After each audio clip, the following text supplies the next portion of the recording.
is him. They're going to do announcements over there.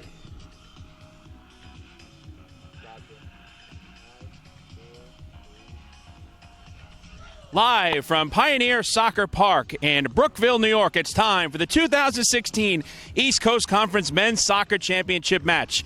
Today, the second-seeded Molloy College Lions take on the top-seeded LIU Post Pioneers.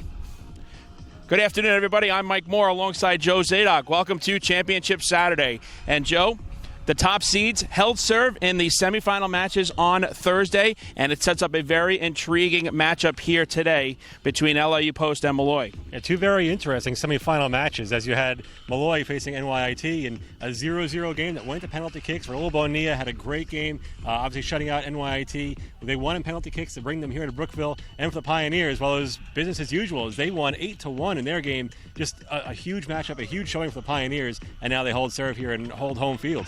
Let's start with the Molloy College Lions. As you said, in that shootout victory, penalty kicks took place against NYIT. They were led once again by their sophomore netminder, Raul Bonilla. Yeah, Bonilla, the redshirt sophomore, just having a great season. Interesting start for Bonilla as he started the first game of the year as Steven DePetto was the incoming goalkeeper from Molloy. DePetto played in 2 games, was pulled halfway through that second game, and Bonilla is the one that came in. Since then, Bonilla has been in net every game and playing very well. 822 save percentage, goals against average is below 1, and he's got 7 shutouts in the season. That's a Molloy record, 7 in 1 season.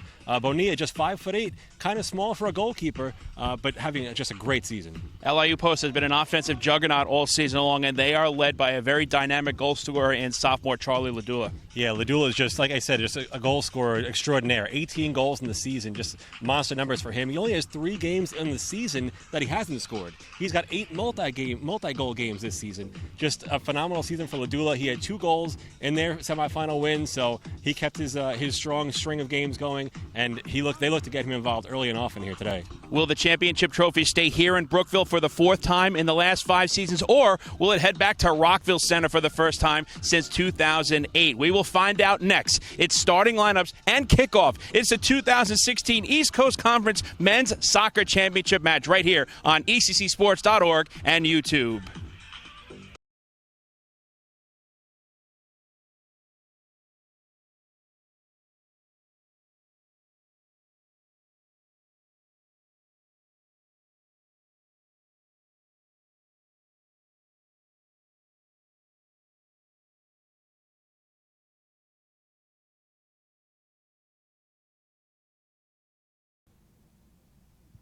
PA.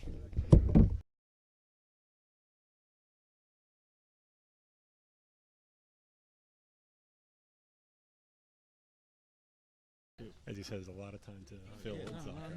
Doing it by yourself, it's like... Say as much as you can, seriously. I'm not even... Because I don't like just filling it in. Yeah, it's not good when You know, it's not good when it's, play back again, taken away again. Yeah. It's like... you know Molloy, so just... Who was that? Honestly, I'm not worried about this. I'd rather you're a soccer guy, right? No. No, I mean like with the team. With Molloy, you found them. Oh, yeah. There's one on the side. This season kind of made me a soccer guy. It's just kind of like, you know what, it's mostly about conversation. Yeah. Back and forth. Yeah.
Ladies and gentlemen, and welcome to Pioneer Soccer Park for today's East Coast Conference Men's Soccer Championship Final Contest, featuring the second-seeded Lions of Molloy College and the top-seeded Pioneers of LIU Post. First, the officials for today's game. The head referee is Nabil Al-Saidi, assistant referees Rafal Shujic and Coco Velchev. And now for today's lineups. First, for the Lions of Molloy College. First, the non-starters. Number 1, John Rochford. Number 4, Stephen Jimenez. Number 7, Paul Morales. Number 8, Kyle Brennan. Number 11, Zuberi Simester. Number 12, Mario Ruiz. Number 13, Robert Anastasio. Number 14, Kenny Joseph. Number 16, Angelo Bordenka. Number 18, Eric Hernandez. Number 21, A.J. Pinto. Number 22, Fozy Naweiser. Number 24, Anthony Martinico. Number 26, Sean Moore. And number 27, Stephen Tepetto. And now the starting lineup for the Lions. Number 2, Adam Carnwith. Number 3, Kyle Potch. Number 5, Joshua Zapata. Number 6, Lucio Sordo. Number 9, Orlando Castaneda. Number 10, Mosiah White. Number 15, Michael Jimenez. Number 17, Anthony Sestaro. Number 20, Chris Michella. Number 25, Matt Miller. And in goal today for Molloy, number 0, Raul Bonilla. The head coach of Molloy is Danny Longo. He is assisted by Michael Dombo, Tyler Body, Sean Foster, and Justin Cork. And now, fans, let's meet the Pioneers of LIU Post. First, the non-starters. Number 0, Ahmad Timsaw. Number 5, Joey Forgard. Number 6, Eric Berthagen. Number 8, Maxime Devias. Number 9, Sean Collins. Number 13, Ludwig Jepsen. Number 14, Ali Bennett. Number 15, Gianluca Santa Cruz.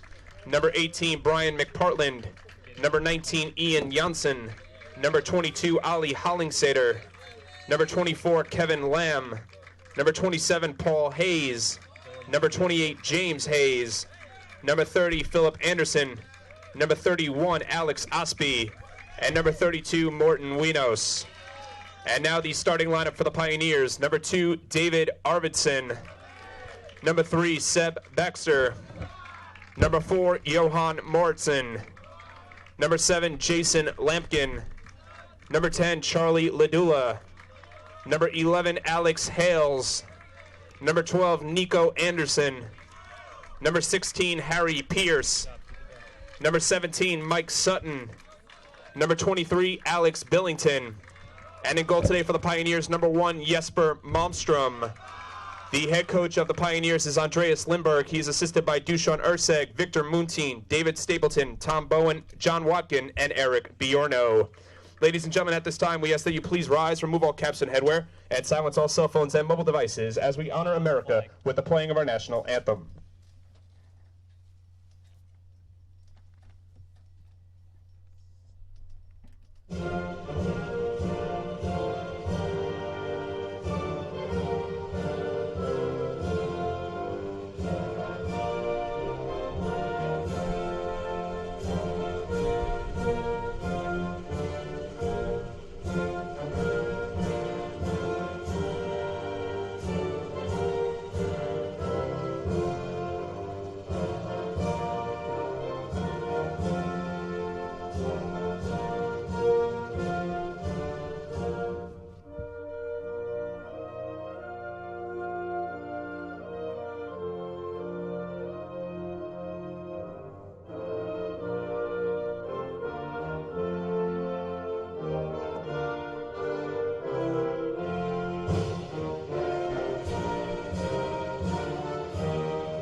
Ladies and gentlemen, the NCAA East Coast Conference, Mike Molloy Moore, Joe College, and Zadok LIU back with Post you promoting a from positive game Pioneer environment Soccer and good Park here on the sportsmanship by campus of student-athletes, LIU coaches, Post and in Brookville, spectators. New York, We as request we your get set cooperation to support for the participants and 2016 officials East in a Coast positive Conference manner. Men's Soccer We do not Championship condone match. The racist, second-seeded Molloy sexist, College homophobic, Lions or other taking on the discriminatory top-seeded comments, LIU profanities, Post or Pioneers. All of the intimidating pomp on the basis and of one's circumstance has appearance, taken identity, place, or Joe, and perceived now we are identity, just or about for any ready to other reason go. directed at officials, Yeah, exciting game coming up. spectators, Top two student-athletes, seeds obviously holding coaches, serve here, or and the team Pioneers getting the home field representatives. Any of these advantage, actions being the will number not be one seed. tolerated and our Two grounds teams for coming removal in from very Pioneer hot Soccer as well. Park. Pioneers Also, the still have the consumption lowest of of the game possession of all season. alcoholic beverages Last time these and two the teams played use went to of tobacco overtime. products We have an are exciting game coming expressly up. prohibited. Let's take a look We at the here starting East Coast lineups Conference first for the ask that you be visiting loud, Molloy College be Lions. proud, They are but led most by of all, head be coach positive. Danny We Longo in thank his you in 8th advance for your season. cooperation, They and are please enjoy the game. 11-4-1 on the season overall, and leading the way for them offensively is going to be number 3, Kyle Potch.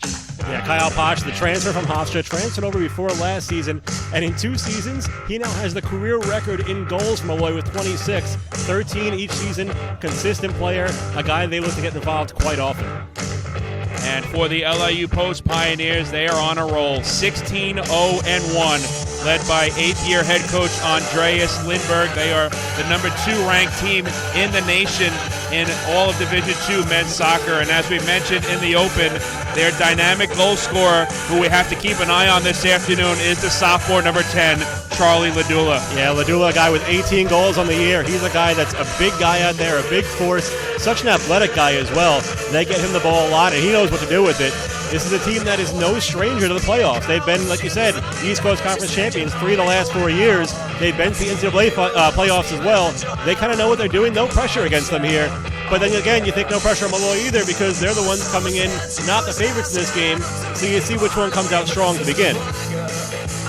It is a sun-drenched Saturday afternoon here in Brookville. Temperature in the mid-50s. Fans continue to file in, and it should be a real exciting championship match here this afternoon. LIU Post will take the opening kickoff and go from left to right on your computer screen in their home white jerseys. Molloy College will be going from right to left on your computer screens in their road maroon jerseys, as we are just about ready to go. Thank you so much for joining us across the globe here on ECCsports.org and YouTube. Nice to have those speakers a little off for a little while, huh? Sounds a lot better right now. These two teams met in the only regular season match back in Rockville Center on October the 20th, a 3-2 overtime victory for the Pioneers, and we'll talk more about that match as this one moves along here. Yeah, and in that one, we mentioned Raul Bonilla in the open. Bonilla in that one had 3 saves, but also 3 goals against. Not his best game, but against this Pioneer offense, we've seen multiple games this season where they've scored 7 goals, 4 goals, 5 goals, 8 goals. Really, 3 goals is something that you really take at home to 3 goals. That's a prize for any team, really. LIU Post has been a dominant team here at home, not only this season, but in years past. They're 7-0 this year, so I think it's very important in the first 10 minutes or so at least for the Lions to try to weather the storm. As the shot is taken on, it goes just wide. A real good look there by Hales, as that's the first major scoring opportunity we've seen today. Yeah, Bonilla forced a dive for that one. Luckily, it went wide for a goal kick for Bonilla, but that's a great set play off a throw-in right there. That's something that Molloy's got to be more on. You got to see if anybody comes out tight here. Obviously, as I mentioned, LIU Post has plenty of experience in these games. You got to think they're feeling confident right now, but Molloy as well. They're playing very well right now, but they can't come out tight here in the playoffs. They got to play their game. Molloy is in the postseason for the second time in the last 3 years, and LIU Post pretty much has made it to the conference tournament almost every single year for a rather significant period of time. Inside the box, Potch has it, and it's knocked away. Good job on the interception by Arvidsson, and he gets the clear. Molloy trying to keep it in the attack zone, and they're able to do so, as it is controlled by Castaneda. His shot is deflected and controlled by Anderson. And it goes off of Sordo, and the Pioneers will have a throw-in. That initial attack from Molloy, something we'll see a lot of here today. Mosiah White to Kyle Potch. Those two have played together very well for the last 2 years, both coming in as transfers. White has had a great 2 years in his 2 years with Molloy, and Potch obviously great 2 years as well. These are the two leaders on offense of this team. White, really good ball handler, very quick on his feet, wins a lot of races to the ball as well, but he knows right where Kyle Potch is going to be, and a lot of his assists this season and the last 2 seasons have been to Kyle Potch. Potch and White have combined to score 22 of the 40 goals for the Lions this year. Potch leading the way with 13 goals and 5 assists, 31 overall points, and White has 9 goals and 6 helpers for his 24 points. So that's really good in terms of the numbers, 22 goals and 55 points combined. Yeah, and White's a guy that you mentioned has had 9 assists this season. He had 12 last season. That set the single-season record for Molloy. So these two guys, in 2 seasons, White and Potch, they're all over the record books for Molloy. You could see early on as the coaching staff to our left for LIU Post is letting the players know to keep it simple. Each team still trying to get a feel for one another.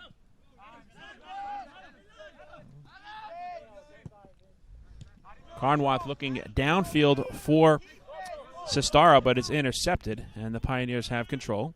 Sestaro had that game winner in the last game against NYT in the shootout. He had the deciding goal in the shootout and the penalty kick as well. So Sestaro, one of those guys coming off a pretty solid game, has to come in with a lot of momentum here as well. White far side had a pretty nice look. Some fancy footwork, but the shot goes high. But again, another decent opportunity early on for LIU Post. Yeah, again, the Pioneers moving the ball in pretty easily. I mean, we've seen now both teams coming in on the attack, both coming into the other team's defensive zones, but it seems like LIU Post is seeming to get more close to where they want with their shots and right into the areas of the field they want to be.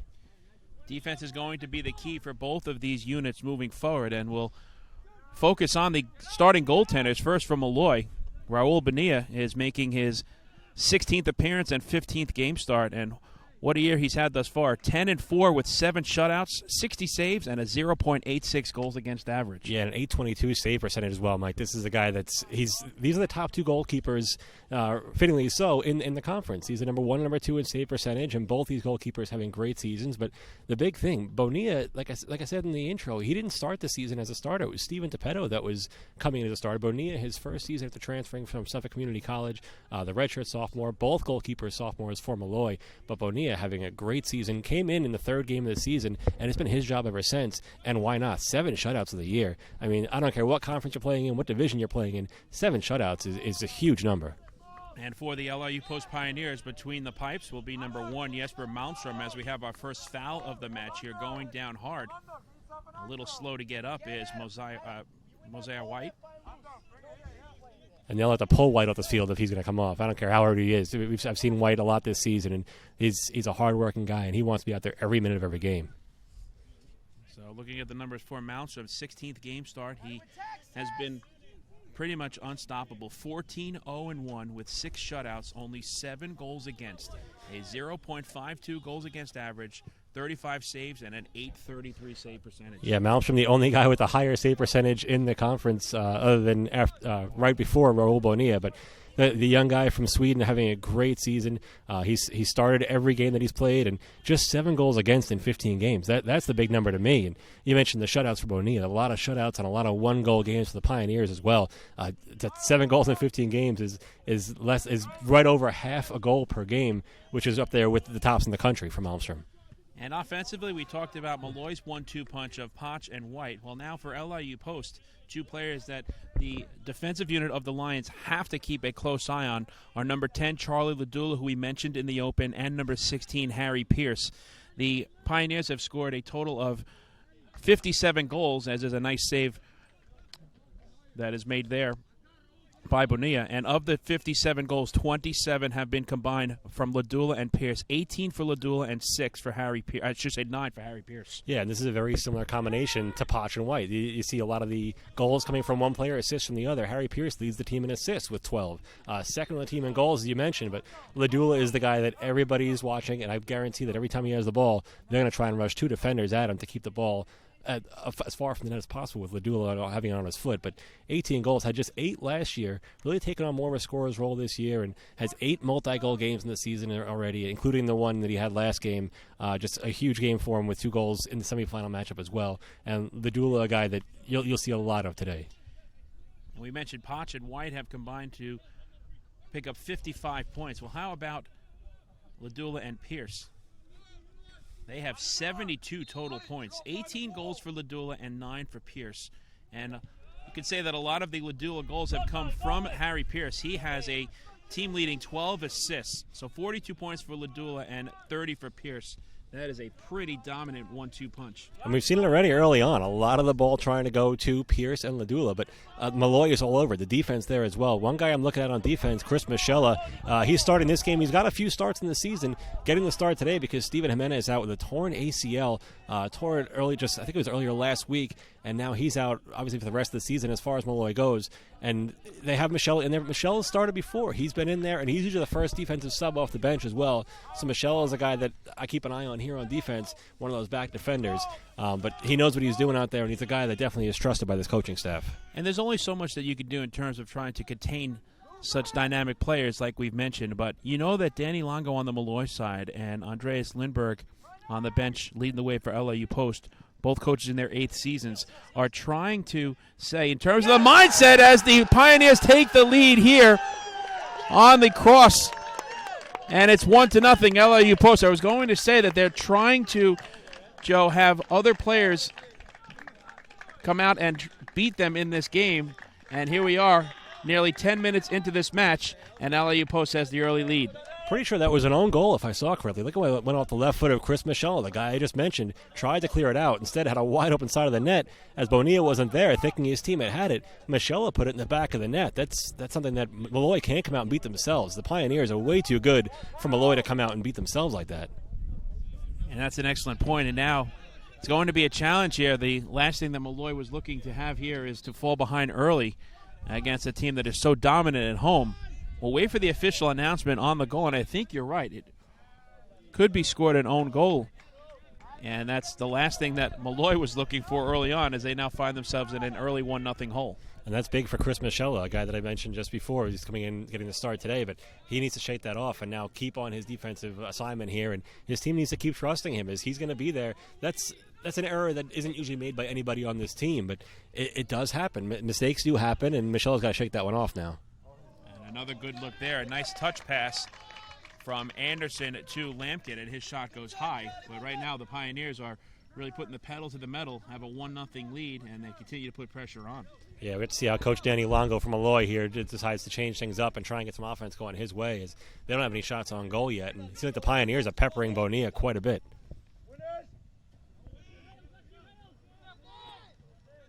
Challenge is won by the Lions right at the midfield stripe.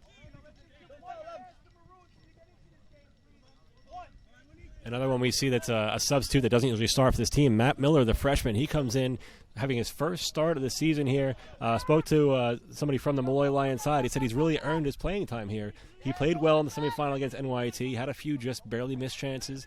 But last time I've seen Matt Miller was in garbage time he played, and he didn't do much there, but apparently he's really earned his spot here going on and on. He's starting for Mario Ruiz. Ruiz has a knee injury as well. Ruiz, normally the starter on this team, he's a huge loss as well. Coming in with a lot of experience, Ruiz. He's one of those guys they really count on this team to play the middle and man the middle with the ball. He's a senior midfielder, so he sees the ball on his foot a lot. Has to see Matt Miller kind of step up now and take charge of that role. Well, we know that both of these teams started preseason in the summertime. It's a marathon and not a sprint, and you try to do your best to avoid injuries, and the Lions have an uphill climb here early on. They trail 1-0 with a little over 10 minutes gone by here in this first half. Mike Moore alongside Joe Zadok. And, Joe, it's going to be a challenge. The Lions knew that coming in. This is the 8th straight East Coast Conference Championship match for the LIU Post Pioneers, and they've won 3 of the last 4 conference championships, looking to make it back-to-back here in 2016. And we mentioned their success at home. They're unbeaten this season at 7-0, but it goes even further, dating back to 2011. In their last 53 matches here at Pioneer Soccer Park, LIU Post is 51-2. They've had 1 loss going back to 2011, and that was in the championship match, a 1-0 defeat at the hands of the NYIT Bears. So it is definitely going to be a challenge now for the Lions to try to pick up that equalizer early on. Just an incredible number you mentioned there with the 1 loss in the last 5 years. incredible play here at home for the Pioneers. But looking at this season alone, Molloy 5-0 on the road, so they haven't lost yet on the road either. So this is a team that travels very well and didn't travel very far here from Rockville Center, a short ride, but they have plenty of fans here and a big fan base. So we see the stands are packed. There's people standing outside the fence as well here, plenty of them from Molloy. But it's the home field advantage here is just incredible, like you mentioned. The one loss is just, you never see that in a 5-year span. Ball comes through and is controlled by Sestaro. He is tripped up, and now we're going to have a free kick coming our way. Good play, Joe. I don't play soccer. I can use my hands, though. I'm good with my hands. So a good opportunity here for the Lions. As it looks like it's going to be taken by number 10, Mosiah White. Interesting. Usually it's Sorto taking every free kick from Molloy that I've seen. He takes all the corner kicks as well, takes a lot of the free kicks, but giving White a chance here. This is more in scoring range, too, so White might try to put one on net here. That Sorto's more of the passer into the box. Mosiah White may be looking for a score here. The wall is set up by the Pioneers, a 3-man wall. White fires on it. It goes right off of the wall, deflected. White controls. Gives it to Potch. Potch thought he was tripped up. Nothing was called, and it's cleared. Yeah, you hear the Molloy Lions screaming handball. They wanted a handball call there, but still no call. Pierce sends it through, much to the dismay of his teammates, as it looked there like the Pioneers had a bit of an odd man rush, but it's an easy save for Bonilla. And here the bench yelling, look for Charlie, look for Charlie. He was part of that odd man rush on the left side there. That's the side he plays on mostly and where he gets a lot of his scoring from. So he had him running there. As you mentioned, odd man. No need to put a shot on from just in front of midfield. Carnwath controls. Castaneda sends it back. And the cross goes through just outside the 18-yard line. Shot is deflected. Carnwath gets it back. Molloy putting the pressure on. And that cross intended for Sestaro is intercepted. And Matt Miller controls, and the Lions will reset. Yeah, let's see, it goes back to the Pioneers there. But, again, a decent chance for Molloy there, getting it to Potch at the top of the box. That's where they want it. And he's being hounded by defenders. There was some contact there, but Potch is too strong, fended off the defenders. Would have had a good shot on goal there. Just a little deflection from the Pioneers. Right place, right time by the defense. The whistle was blown, so a free kick coming up here for LIU Post. Just under 14 minutes gone by first half. The Pioneers lead at 1-0. Ladula immediately hounded. That's what we were talking about. You're going to see a ton of jerseys surrounding him once he touches the soccer ball. And right before the goal, we were mentioning the fact that both coaches are asking the secondary players to be the ones to be the keys here. I would think instead of the fact that, you want to try to stay away from the star players and force someone else on the field to beat you. And just LIU posting that first goal put a lot of pressure on, and they were able to find the back of the net. Yeah, there's guys, like you mentioned, that there's going to be guys all over Potch and Ladula all game long. I think every time Ladula gets anywhere near the box, you're going to see two guys on him trying to force him to the corner. Same thing with Potch. Potch, they sit up top of the box, but they'll put a lot of defense around him as well. Lampkin with some room sends it through. Seb Baxter could not get total control, but the Pioneers keep possession. And now they switch fields. It's knocked away and taken on the back line by Mauritson, and he will reverse it. And you like the patience here on the part of the Pioneers. They just are focusing on ball control. It's early on in the match, but they're not forcing the issue and trying to get that insurance goal. They're just spreading the ball out, tiring this Lions defense, and then finding good opportunities. I think it's a mix of the confidence of playing at home, the confidence of being undefeated on the season, and the confidence of being up 1-0. They're right now just so confident in their offense that they can score any time. They're going to pick and choose their spots right here. Like you said, they're going to set up their plays. They're not going to just attack the net. They'll set it up. They'll find the open player. They have plenty of goal scorers in this team to go to. I think they're going to set up and look for their best chance. Not always the best player, but their best chance. Potch takes down Baxter, who was slow to get up. Clock continues to run here with just over 29 minutes to go. Now we'll have a stoppage. Yeah, Potch there checking out him. Good sportsmanship there. Obviously didn't mean to hurt anybody. Just a highly contested ball that Potch went after. Now White as well checking on him, make sure the player is okay. But that's not something you want to see here in an important game like the conference championship. Good to see him. Seems to be getting up here, and the coaches don't even need to go out and look at him. Seems like he's going to be okay. And it'll be interesting to see what happens here as well. There's no frustration on the part of Molloy right now, down 1-0, but you know that the level of physicality is going to step up at some point, and we saw it right there on that collision. And, let's see if that continues to be a factor in this match moving forward. Yeah, we saw it earlier in the box as well. I mentioned the players around Kyle Potch, the way that he was playing. You're going to see a lot of contact, especially the closer to the ball you get. And the adrenaline with these players right now, all those 50-50 balls are going to be going up by both players. You're going to see lots of contact. Shot is taken on by Anderson and an easy save for Bonilla, and he will look to clear. And it seems like that's where a lot of the shots are coming from, too far out like that, and not a whole lot on them. Pretty easy start to the game so far for Bonilla. They were having some shots on goal, but that one that went just wide is probably their best chance. Of course, the one goal is a fluke thing off the foot of an own goal. 16 and a half minutes in. LIU Post leads 1-0. Molloy sends it back to Zapata. And the booming foot of Bonilla gets the clear. It seems like maybe now we'll see if the officials start calling a little tighter there. There's a whistle on a header that usually you do see contact on just about every 50-50 ball, not always a whistle. A whistle there, though, you start to see maybe if the refs try to take a little more control of this here. Sordo controls, nice pass over to Potch. Potch with some room, looks to switch fields, gets through, looking for White. See the speed there of Mo White. That's what I was talking about. He wins a lot of those foot races to the ball. Just a real quick guy, but that one put a little too far as Malmstrom got it easily. And that's something to watch as we move forward, because it seemed right away, once Potch had control of the soccer ball, that he was immediately looking to cross it over to White. Yeah, he's not just a goal scorer. He's a smart player here. He knows what to do with the ball. He knows his teammates so well. After being a leader on this team for 2 seasons now, he knows what to do with the soccer ball, and he's putting it in the right spot and just missed an opportunity there to White. Pierce fires it with the left foot on. One hop save is made by Bonilla. Good sign from Molloy. Bonilla looks up to the task today. He's had quite a few shots on goal as the Pioneers just keep on putting shot after shot on. As much as Bonilla is looking great, I'm sure he wants his team to get some offense going as well here.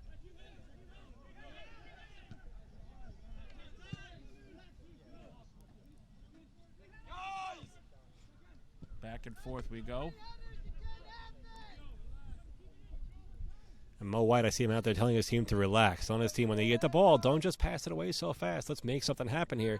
A lot of those 50-50 balls we see won by the Pioneers, and a great job by them. But if you're Molloy, you have to kind of bring the ball up a little bit. When you see space, use it. Lampkin sends it to the back line. Arvidsson right at the midfield stripe. Back to Lampkin. Nice pass through, and just a little out of the reach of Anderson. It'll be a goal kick coming up for Molloy. Yeah, had Anderson streaking up the side, but good job by Sordo in the defense as well as Zapata, both of those guys around Anderson. And I'm really impressed with this Pioneer team. The way that the offense seems to come so easily. I mean, you think about soccer, you think about 3-goal games and how rare a 3-goal game can be sometimes. And you think the Pioneers scored 8 goals in their last match against St. Thomas Aquinas in the semifinals. This is a team that the offense just seems to come just naturally to them. Well, it really is amazing if you look at the numbers. They are a plus 46 on the season in terms of the goal differential, 57-11. But Molloy on the other side, they're a plus 24 at 40-16. So while it's about the offense, as that shot is fired on, another good look there by Pierce, and the save is made by Bonilla. Offense is the key to both sides, but you have to credit the netminders and their defensive units as well. Absolutely. The defensive side with the Pioneers doing very well, keeping the ball away from the box. Just a few chances for White and Potch getting into the middle there, and these are the 2 guys they're looking for, obviously, early, but barely even getting the ball towards the box. But the goalkeeping for the Lions is really what's stepping up here, and Bonilla playing very well, showing why he's one of the best in the conference. Sestaro with some nice moves inside the box, still has control. It's cleared away. And now sprinting over to it is Carnwath. Immediately challenged by Ladula. And Ladula will force the throw in. That's a great job there by Charlie Ladula, as there's a lot of contact there, but he just came out of nowhere and challenged Carnwath and then forced it to go off of him for the LIU who's throwing. And Carnwath had Sordo back here, something that the Pioneers, that we mentioned, are doing very well. They're really setting up their offense. Carnwath got the ball and kind of held it. He had Sordo out at the point here right in front of us trying to set things up, and Carnwath just ended up giving it away out of bounds. Ladula was nowhere to be found, and then all of a sudden he just came sprinting up. Nowhere. Yeah, he's got a lot of speed. I mentioned very athletic, and that's a big part of this game is getting behind the defense and getting by people and winning races to ball. Like I mentioned, White does a lot. Ladula very much the same way. You mentioned both of these goalies having a goals against average of under 1. Bonilla at 0.86 and Malmstrom at 0.52. So one goal could be the difference. It was an own goal in favor of LIU Post, but give credit where credit is due. The success of these netminders is the reason why their teams have gotten to this championship match. But the unsung heroes, I think, sometimes that the goaltenders give their, credit to, and well deserved, is that defensive back line of each of these teams. Yeah, absolutely. Two very important defensive back lines, and the goalkeeper can't do it by himself, as good as a goalkeeper can be. And you mentioned Malmstrom, the .52 goals against. That's 7th best in the nation. That's incredible. Just over half a goal given up. I'm surprised that's 7th. You would think they'd be even top 5 somewhere, but just over half a goal a game given up. But the defense is a big part of that. And both keepers know that, and both coaches know that both teams that can score like these teams can, the defenses play huge roles. We have our first corner kick of the match, near side to our right. It goes through, and just knocking it wide, showing his frustration there. It was a good look. It'll be a goal kick coming up. And coming off of that back line there was Mauritson, and his header just went wide to the right of Bonilla. Yeah, we see Mauritson very active on the defensive side, but obviously somebody they were looking for there on the corner kick as well. That was impressive, but Molloy can't let that ball get through either. They have to play that corner a little better and stop that ball from getting through and really beat Mauritson to it. And that's something that we'll keep an eye on as this match moves along as well. The set pieces, you were talking about it a little earlier, and how they are going to be very important parts of this match moving forward. You have to try to capitalize on them. They may be few and far between, but those are the opportunities that you're going to get.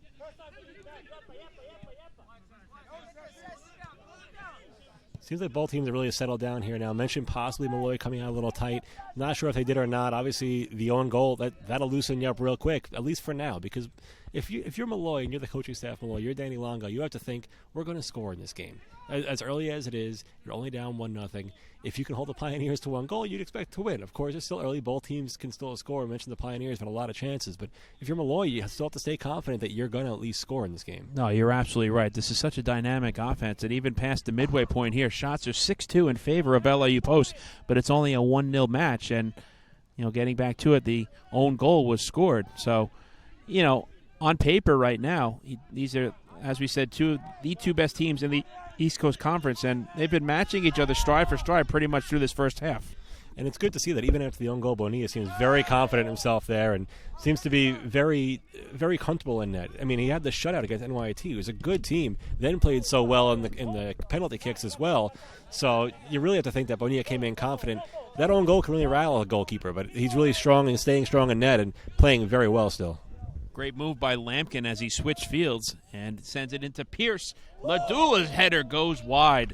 Terrific pass from Harry Pierce to Charlie Ladula as Bonilla went to his right. It was just wide, but another good look there by the Pioneers. Yeah, well, that's Charlie Ladula and Harry Pierce at their finest out there. Pierce, you can tell these people, these players know each other so well. Pierce just comes in and puts the ball right to the head of Ladula, just a little bit off the mark. He wants that one back. He had that side of the net open.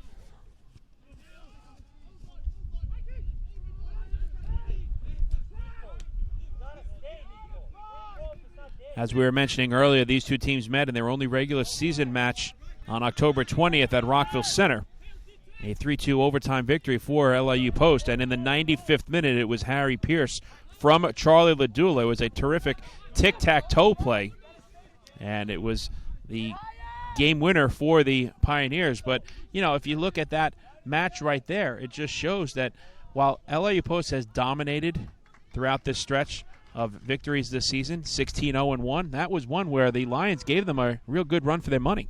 Yeah, Lions came out strong and confident. I think it's a big part of it. And now they come into this game realizing we can play with these guys. And even up till now, you have to realize that. We're playing with these guys. Yeah, sure, they're putting more shots on goal. And sure, our goalkeeper is a little busier, but we're playing right with them. And we're doing what needs to be done right now to play with this Pioneer team. And even though that match was at Rockville Center, twice in that match, the Pioneers had a 1-goal lead, and the Lions were able to get the equalizer. So that's something that you can also focus on moving forward here. It's, not that you want to be down, but in that match there, twice they were trailing by a goal, and they were able to come back. They fell in overtime, but here you're down by 1. But, it's familiar territory, but you say to yourself, okay, well, we've been in this situation before, and we've had success. Yeah, even if you get to the halfway mark or the halftime marker with just a one goal deficit, you still have to, the coaches, Danny Longo and his coaches, have to go into that locker room and say, listen, we're right there. We're doing everything we need to do. If not for one little fluke of a goal, it would be knotted up at 0 here. And that's what you have to keep in your mind right now. As much as it's 1-0, and that could be, for all we know, could be a deciding goal. You can't dwell on that. You have to keep playing your game and just keep on looking to score goals.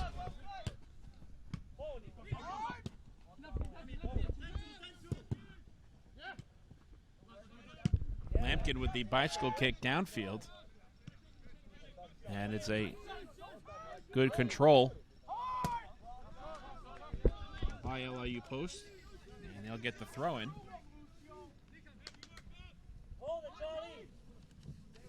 Mike Sutton working hard there. Now he's on the right wing side as Ladula has control. And good back to Lampkin. Good job by Sordo getting right on Ladula right away, staying right in front of him. You could see him break down and really spread his feet wide apart. He wasn't going to let Ladula go by him. Baxter is double teamed in the corner. He gets the pass through. The shot goes on, is deflected and cleared. Good job by Zapata there in the middle. Controlled by Lampkin. Fires the left foot shot, and a diving save is made by Bonilla as the Pioneers continue to put pressure on. They have now outshot Molloy 8-2 with 17 and a half minutes to go here in half number 1. And if you're Coach Danny Longo, you love what you're seeing from Bonilla right now. It's what you expect from him, of course, but you never know how somebody's going to come out here in a playoff game, in a huge game like this, an ECC final game that this is. You never know if a player's going to come out feeling loose, feeling ready, or just having one. Sometimes people just have a bad day, but it seems like Bonilla is really on his game right now, and Coach Longo's got to love that. Next opportunity, Danny Longo will go to the bench for the first time this afternoon and bring in number 7, Paul Morales, the freshman from Jackson Heights, New York, out of Monsignor McClancy High School.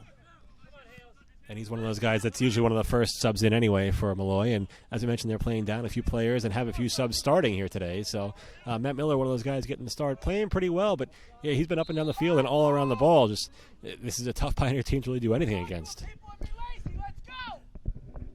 And while both sides are very veteran-laden here in LIU Post and Molloy, like you said, the first man off of the bench, Morales, he's a freshman, so he's playing in a championship match in his first year at Molloy College, and that just shows how,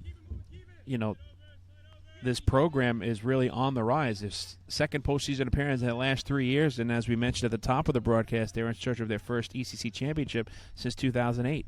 And something you have to love for a Molloy team that's, like you said, on the rise. Both their goalkeepers are sophomores. You got Bonilla, redshirt sophomore, and Tepetto, a sophomore as well. So they'll both be back, 2 experienced guys there. Of course, you lose guys like Kyle Potch, and you can't replace somebody like that who holds a school record for you in goals scored in his career. But the young guys you have on this team, you have to think they're really learning from this season. And this is, I don't want to say it's a growing season and say the season's over for Molloy, because it's far from that. But at the same time, this is Coach Longo's going to love seeing that his young guys are learning in a very good season here as we have an injury. It was a very good sliding play by Zapata, and the player that is down. Can't quite see the number from him. It looks like it might be Sutton. I'm not sure. Both teams are heading to their respective benches as the training staff at LIU Post takes a look. 15:57 to go here in the first half. Mike Moore alongside Joe Zadok. And Joe, your impressions thus far on this championship match? Thus far, the Pioneers just seem to be doing what they want on offense. The offense is just impressive. All the shots they have, the shots on goal as well. Not just shots, but good looks they're getting. And the Pioneers aren't rushing into anything. They're really taking their time and setting things up wherever they want it. But at the same time, credit Molloy, because Molloy, their defense is playing well enough to keep them in this game, and Raul Bonilla is doing what he does out there, making every save that's needed. Between the defense and Bonilla, this Molloy defense is doing what it needs, but you have to think that eventually Molloy's got to move the ball up. They have no shots on goal yet. They've had a few chances near the box. Potch just missed a shot on goal that was deflected away by the back heel of one of the Pioneer defenders. So now we'll see what this leads to here with the cart coming out for the Pioneers, unfortunately. But you got to hope that Molloy, their talk now with Coach Longo, is finding a way to move the ball up the offense. I think it's Mike Sutton who is the injured player for LIU Post, as the Gator is now going out to I think most so likely cart him off of the field. So the substitution will be Gianluca Santa Cruz, another freshman from Southampton, New York. Number 7, Paul Morales. He replaces number 9, Orlando They don't Castaneda. lose much with Santa Cruz. Santa Cruz with 4 goals in the season. He's third on the team, so he does very well off the bench, and he's a guy that just another weapon for this Pioneer team. You got to feel for Sutton, though. Obviously, a big game here, and hoping that obviously the Pioneers are in great playoff position here, and if they win here, even better playoff position. But number 2 team in the country in the polls right now, you have to think that this is a team that wants to go into their playoffs as healthy as possible. Of course, win this game first, but they go in as healthy as possible, and you just hope the best for Sutton.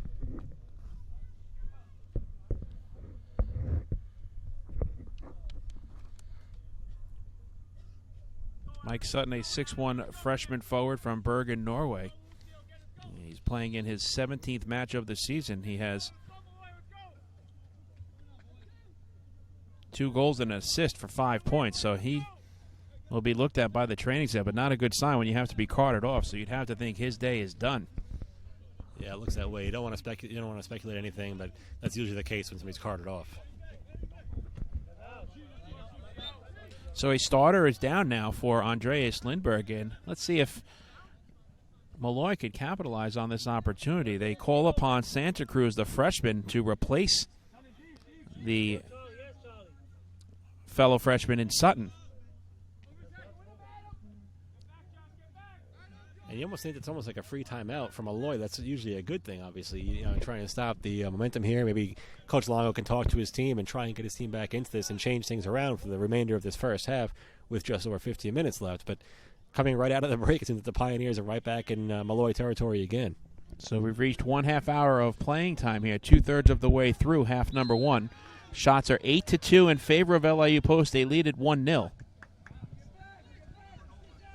Miller got shoved down there. Miller is still in the game, so there's another freshman in there along with Morales who just checked in as well. So really highly relying on the freshmen here are the Lions. That's going to play a big role here. See how these freshmen do in wake of some injured players and just coming in as subs. And you talk about the competitive spirit that these teams have, as we have a foul here against Molloy, and as the player, number 17, Mike Sutton, was being carted away right in front of us, you saw the tears rolling down from his eyes. He is very upset, does not want to come out of this match, and you just hope that in the long run he's going to be okay. Yeah, absolutely, and you just hope the best for him. And going into the playoffs here, I'm sure that goes through his mind. A freshman here obviously still has plenty of time left to play with the Pioneers if he so chooses, but at the same time, this is a special year so far for the Pioneers, and he knows how big this game is. White tries to send it through a little too far for Morales, and it's controlled by Morrison, who will send it all the way back to Malmstrom. One of the few touches today from Malmstrom. He hasn't seen a whole lot of action back there. Hasn't had to do very much. And here again, you can see it, Joe, the patience on the part of LIU Post. They're not playing back, but they know they have the 1-goal lead. It's early on, and they're not forcing the issue. Now, they'll try to pick up the insurance goal and be aggressive, but you look up at the clock, and there's still a ton of time left in this match. But if you're going to try to play keep away and Molloy's not challenging the soccer ball, then that's fine by them.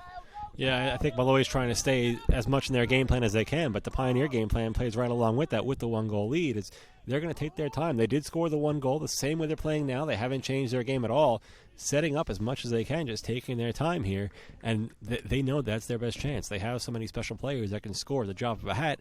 Why not set things up and try and get your players in the best scoring position as possible? Well, like you were referring to earlier, it's really been a lot of the attention on the offensive side for the LIU Post Pioneers. They've outshot Molloy 8-2. Trying to thread the needle on that pass was White. But coming out and making the easy save is Malmstrom.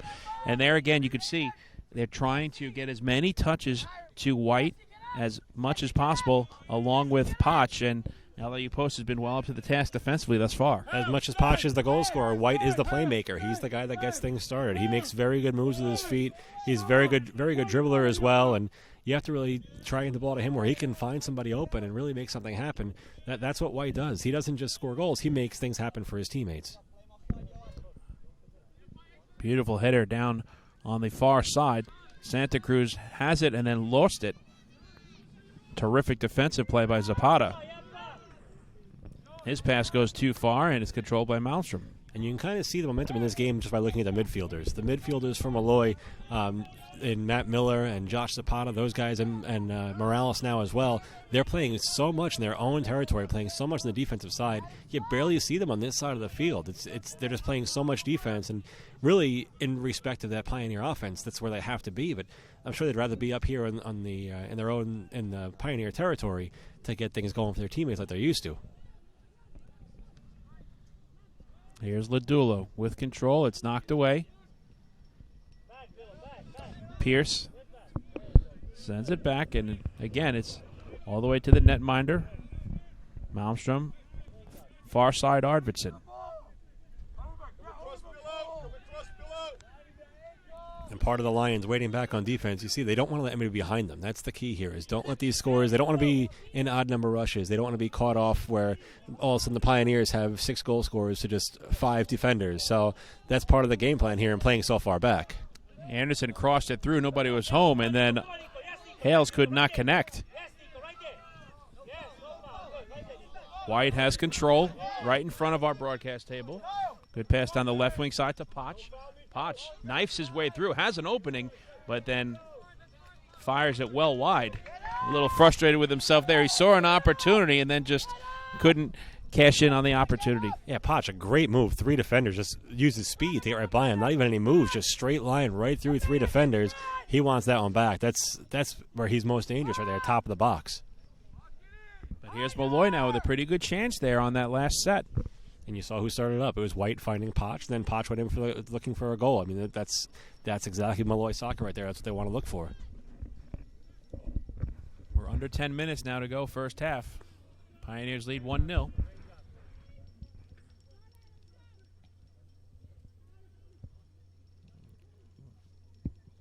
LIU Post going from left to right.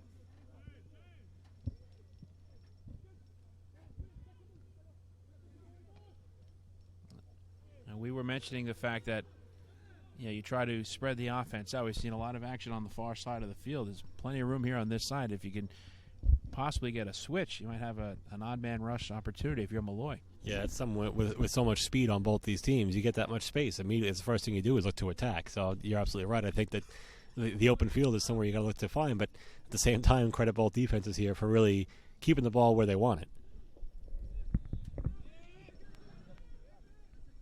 And you hit the nail right on the head. These are 2 extremely fast teams in LIU Post and Molloy, and we've seen that speed early on both ends. Yeah, we've seen Molloy kind of have to use it more often because they can't quite just walk it up and get the set play the way the Pioneers are doing seemingly with ease, but they're going to play their game more with just attacking nature and just using their speed and trying to get towards the net as fast as possible. This way the Pioneer defense can't get back, but the Pioneers have plenty of speed as well, as we saw a few times. We saw Pierce come down on an odd-man rush, and he had 2 players right alongside him with that speed. But at the same time, they know they have more time to kind of set things up and find what they want. And we're just under 8.5 minutes to go. But again, if you're a Molloy, you fell behind early on the own goal. And a lot could change here in this final 8+ minutes as we have a throw-in coming up for LIU Post. But I'm sure Danny Longo, knowing that his team fell behind so very quickly, would sign on right now to head into the locker room down one. You obviously are looking to get the equalizer, but worst case scenario, if you're only down by a single goal against the number 2 team in the nation, playing on the road in this hostile environment, I think you would take that. Yeah, and this is a team that's the Pioneers that scores 3.5 goals a game. You've held them to 1 so far in the first half. Of course, if you're Coach Longo, you're looking at saying that it's kind of a shame the way it happened, being an own goal like that. It could be 0-0 right now, but at the same time, like you said, I'm sure he signs on for 1-0 right now and just, all right, now let's reset and let's find our offensive power here.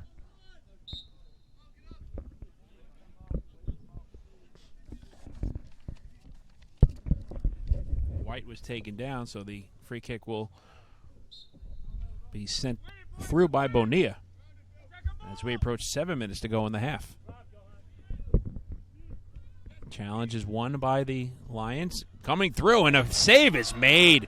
That is a really good opportunity by White, but Malmstrom was right there, and that was the best look we've seen for the Lions here in this first half. Dangerous play that time as Potch had to go off his head, headed it just towards the goal, and White just used the speed to get to it that time. We've seen a few times now where Malmstrom's come out and White has challenged him there, but this is the first time here where White beat him to the ball, but just a good placement that time by Malmstrom. He was right in front of it, and the kick went right into his stomach.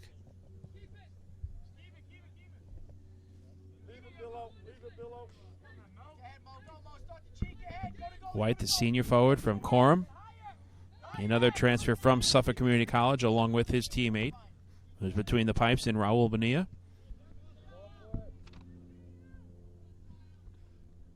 And credit there to Danny Longo and the recruiting he's done, just really using the most of those transfers. I mean, Potch is a transfer, and clock stoppage here as Potch went down, but there's a yellow card.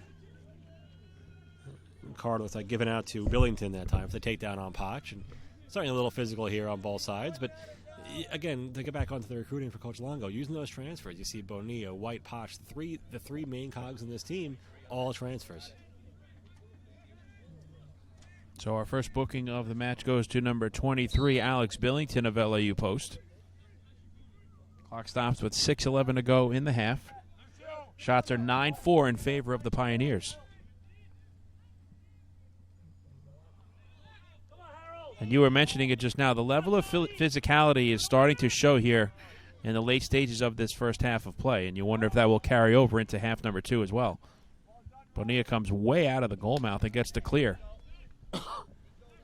You have to think the more desperate the Lions get in the second half, they might get more physical as well, trying to win more 50-50 balls. But I think that there's going to be a big part of this game now, is seeing who gets the ball first and who can fend off defenders.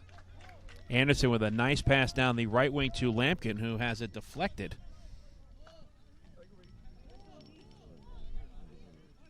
And I believe it's going to be a corner kick. I can't tell right now off the deflection. No, it is a throw-in. Just over 5 minutes to go in the half. Pioneers lead 1-0. Ladula off the throw-in, heads it towards the goal mouth, and the save is made by Bonilla. That's a deceiving play there. It looks like a bit of a set play on the part of LIU Post. Yeah, and their first goal came out, or their first shot, their first shot on goal that went just wide of the goal mouth was off a set play as well. They have those now. Those set plays that they really make work for them, and a lot of it's about finding Ladula, and they can use him as a decoy too, obviously. A lot of the defensive attention goes to him, but a big part of their game plan is about finding Ladula off those sets and getting the ball in good scoring positions. And you love the approach because of the fact that if you're Molloy, maybe you catch them napping because they're thinking, well, it's a harmless throw in here, and all of a sudden you have a player in Ladula taking it and getting the header on goal. It's a heads-up play also, no pun intended there, by Bonilla, because if he isn't able to, catch that on, you have a potential deflection and a scoring opportunity. Well, you have to believe that this Molloy team knows the Pioneers very well, not only from playing them, but they've watched just hours of tape on them as well, knowing what the set plays are and where they're going to be, and to expect a shot from anywhere really from the Pioneers. LIU Post showing their speed. The ball is deflected and now controlled by White, and he will look to make a play just in front of our broadcast table. Just under 3 minutes to go in the half. Looking for Potch down the left wing, but there once again is Maritson on that back line, and he sends it over to his goalkeeper, Malmstrom, and the Pioneers will reset. And something you see that makes it obviously very hard for the Lions to get anything going is just the ball control. There's so much ball control of the Pioneers. They're winning every 50-50 ball, and they're getting a lot of just more open space than the Lions are now. Every time the Lions have the ball anywhere near midfield, whether it's before or just after midfield, there's, again, a defender right there for the Pioneers just taking the ball away from the Lions. They just can't keep it for any length of time. It's one or two passes, and then it's either given away or it's going to be a takeaway or out of bounds. Clock stops with 3:29 to go in the half.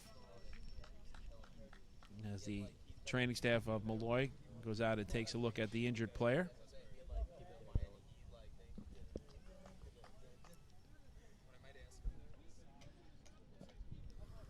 It's like maybe Michael Jimenez on the far side.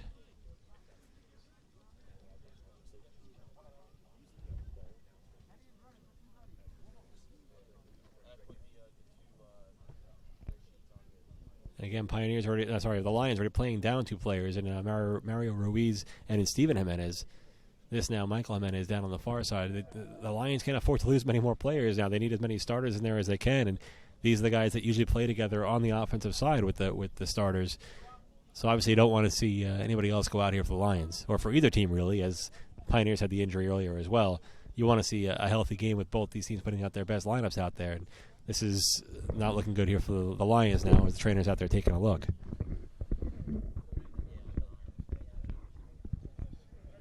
$3:29 to go. First half. Pioneers lead 1-0. Mike Moore alongside Joe Zadok. Thank you so much for joining us here on Championship Saturday. LIU Post playing in their 8th straight championship match. They're 4-3 in the prior 7, and they've won 3 of the last 4 ECC men's soccer championships. See Kyle Brennan getting to the check-in for the Lions. He's one of those guys that plays so well in the box. If this was a different kind of game where the Lions are getting a lot of chances, I think Brennan would play a huge part in this. I mean, he's hoping to still play a huge part in it, but Brennan's 6'4". When he stands in that box on set pieces or any kind of crosses, he's the guy they look for a lot of times. At 6'4", you don't see many guys out there with his size. One of the key cogs off the bench for the Lions. And, of course, you don't want to see him come in because somebody's injured. You want to see him come in because it's his turn to play, but it seems like that's a possibility right now as he's standing on the sideline. Trainers continue to look at Michael Jimenez. Brennan, a redshirt senior, local product from Hicksville, New York.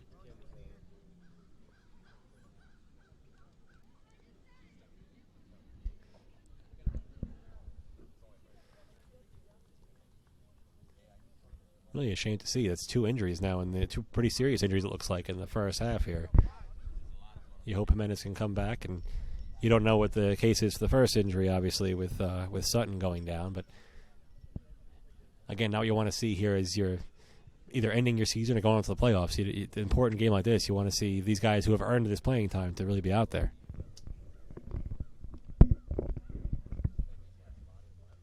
We'll try to eavesdrop in on what's being told to head coach Andreas Lindberg. And one of the officials mentioned that there's a lot of blood on the field, so obviously there was some sort of collision that took place.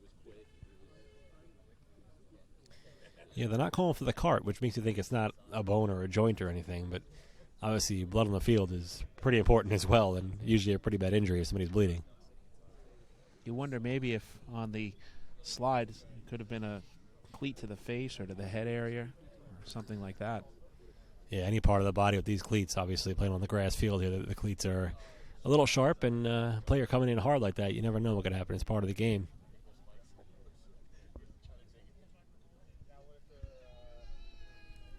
Jimenez is sitting up, so he seems to be with it and just kind of being tended to here. And if it's if it is a cut of some sort, you hope he can just patch it up for now and get back out there until they can take further care of it. But yeah, it looks you like never know. Could be towards the facial areas. He gets a nice round of applause from the fans here. And it does look like he has a towel towards the mouth or the nose. Yeah, you don't want to speculate, but it definitely looks like it looks like his nose is plugged up there, so it might have been a shot to the nose there, which could be worse.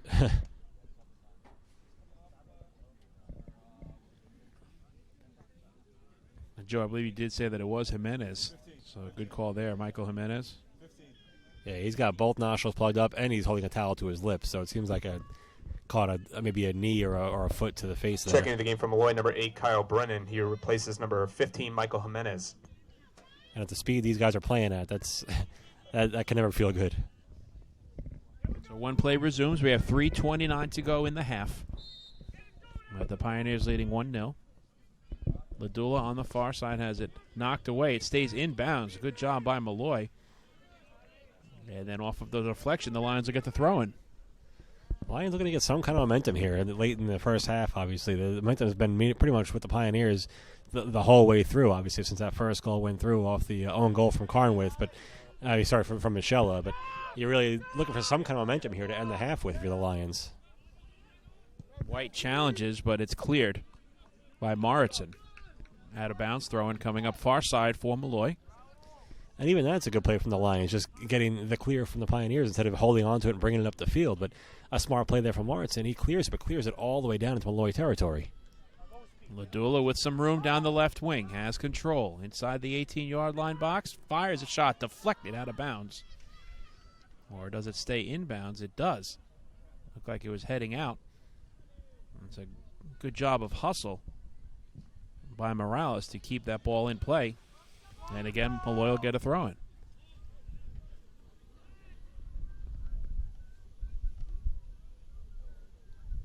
You see both coaches playing kind of tight with the subs here. There's been only 2 subs in this game, and one was there's 3 subs in the game. 2 are for the injured players. Here's White looking for Potch. He's double teamed, goes down, play on, says the official.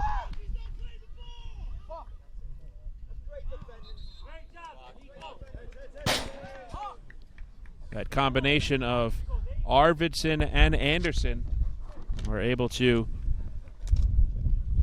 get the deflection on the opportunity for Potch, and now he's slow to get up. And they call the trainer out again, and Coach Longo calls Josh Zapata away. Here's Zapata all the way down the field saying he's not playing the ball. He wasn't happy with the call there, wanted some kind of whistle there on the takedown on Potch, but nothing was called. And smart move by Coach Danny Longo telling his one of his captains out there, let's clear you away from that if you're obviously as upset as you are.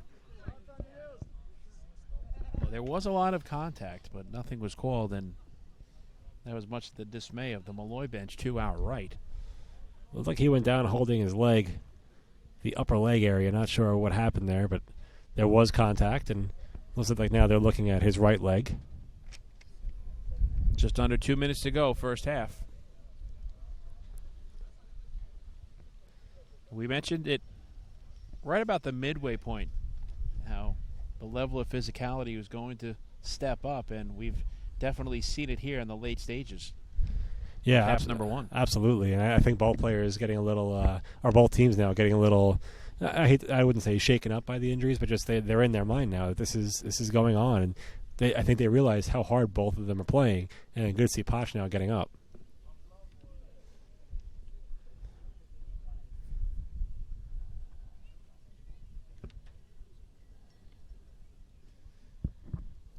Potch, the senior from Hicksville, New York. Transfer from Hofstra University. As he gets a round of applause from the fans and the LIU Post bench. So you mentioned Potch earlier in this match had taken down number 26, Seb Baxter. Moore. He replaces number 3, and Kyle then went Potch. over and made sure that he was okay. So Right. you love the level of sportsmanship you're seeing on both sides thus far. And the fact that Potch is walking off here semi on his own, he is getting a hand, but he's not limping or anything. It makes you think that he'll get back in there as soon as he possibly can. And checking in for him now is Sean Moore, another sophomore forward. And hopefully for Molloy and their fans, Potch will be able to re-enter in the second half. Got a little help from the training staff coming off of the field, but pretty much was able to do so on his own accord. Yeah, best case scenario, Potch just gets a little break here, and then he gets back out on the field there for the second half. Molloy looking for one final run here in this first half, down 1-0.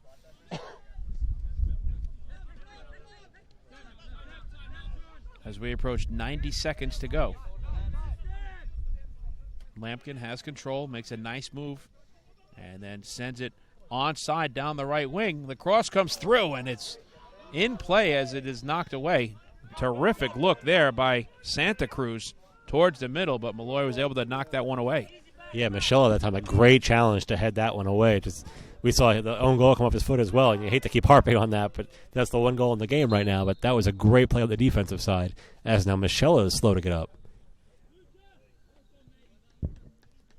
Another stoppage, but Michelle seems to be okay as he's jogging it off right now. And there was Santa Cruz, who came in for the injured Mike Sutton, making his presence known here late in this half. And that just shows the depth that Andreas Lindberg has here on this LIU Post roster, going from one freshman to another. And Santa Cruz has been coming off of the bench a lot this season, but really made his presence known there on that scoring chance. Yeah, leading goal scorer off the bench, as I mentioned, 4 goals in the season off the bench, and that's something they really look for. And that's the thing with this Pioneer offense, or this Pioneer team, when it comes down to needing somebody off your bench, they still are very confident in their reserves. We're under a minute to go here in the first half. Through ball is intercepted beautifully by Sordo. Santa Cruz fighting with Sean Moore. Ball goes out of bounds. Right in front of us. We approach a half minute to go. I think he scared Casey here coming so close to him here and working the cameras. Scared me too.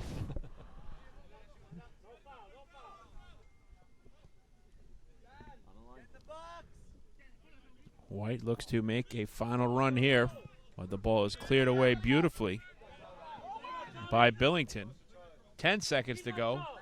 Ladula sprinting towards it, but Bonilla has it. 6, 5, and he 4, sends it away. 3, 2, and the buzzer 1, sounds, and 0. the first half of play comes to a close And with the halftime, LIU Post Pioneers leading the Molloy 0. College 1-0. They outshot the Lions 10-4, and now we will see what adjustments that head coach Danny Longo in his 8th season will make in the locker room as we get ready for the second half.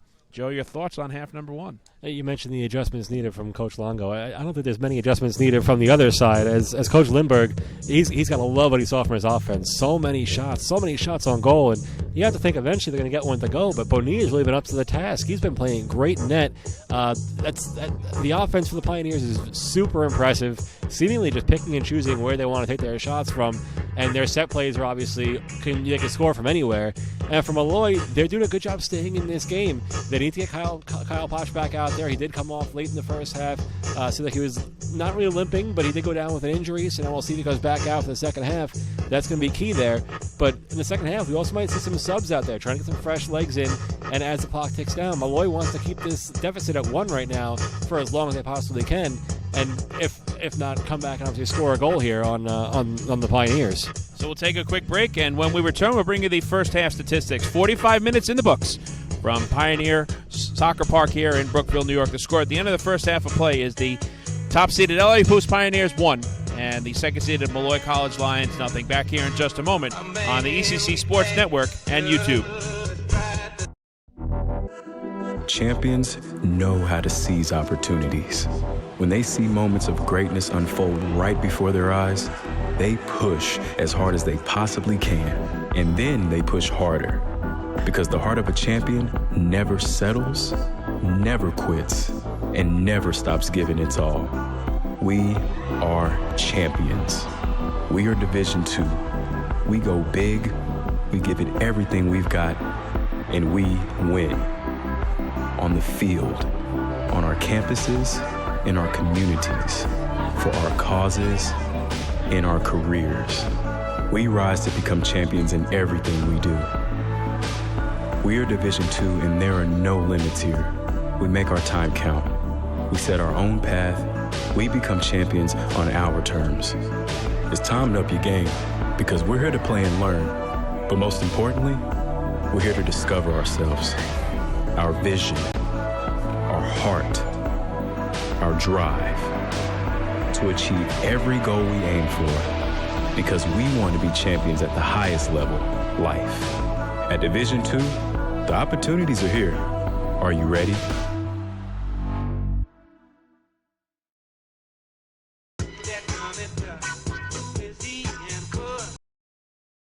This is LIU Post. We are pioneers in spirit and in practice. On the boards and beyond borders. This is LIU Post. A leader in business. An international destination for the arts. An engine of experiential education. Where entrepreneurs get their start. Accomplished alumni give back. And innovative degree programs connect. For a 360-degree view of the world. This is LIU Post. Where the pioneering spirit soars.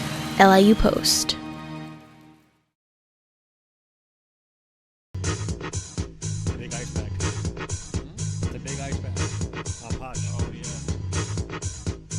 I'm Drew Bogner, president of Molloy College, and I'm here to share with you some really exciting news. Molloy College was recently named the #1 Value All-Star in the United States by Money Magazine. That's right, #1 in the country. We are proud that Money Magazine has recognized what we've always known at Molloy College. We invest in student success, and we challenge them to succeed. Molloy students are committed to a value system that stresses a strong work ethic, resiliency, professionalism, and leadership. It's why they graduate and why they get hired. We invite you to visit Molloy and see for yourself why you belong here.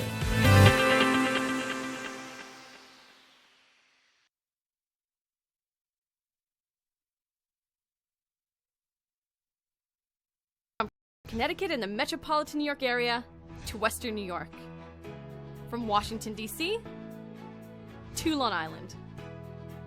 The East Coast Conference is committed to excellence in academics, athletics, and service to the community throughout the Northeast region. The East Coast Conference, a proud member of NCAA Division II.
Mike Moore, Joe Zadok back with you from Pioneer Soccer Park here in Brookville, New York, as we get ready for the start of the second half. LIU post the top seed leading second seed at Molloy 1-0.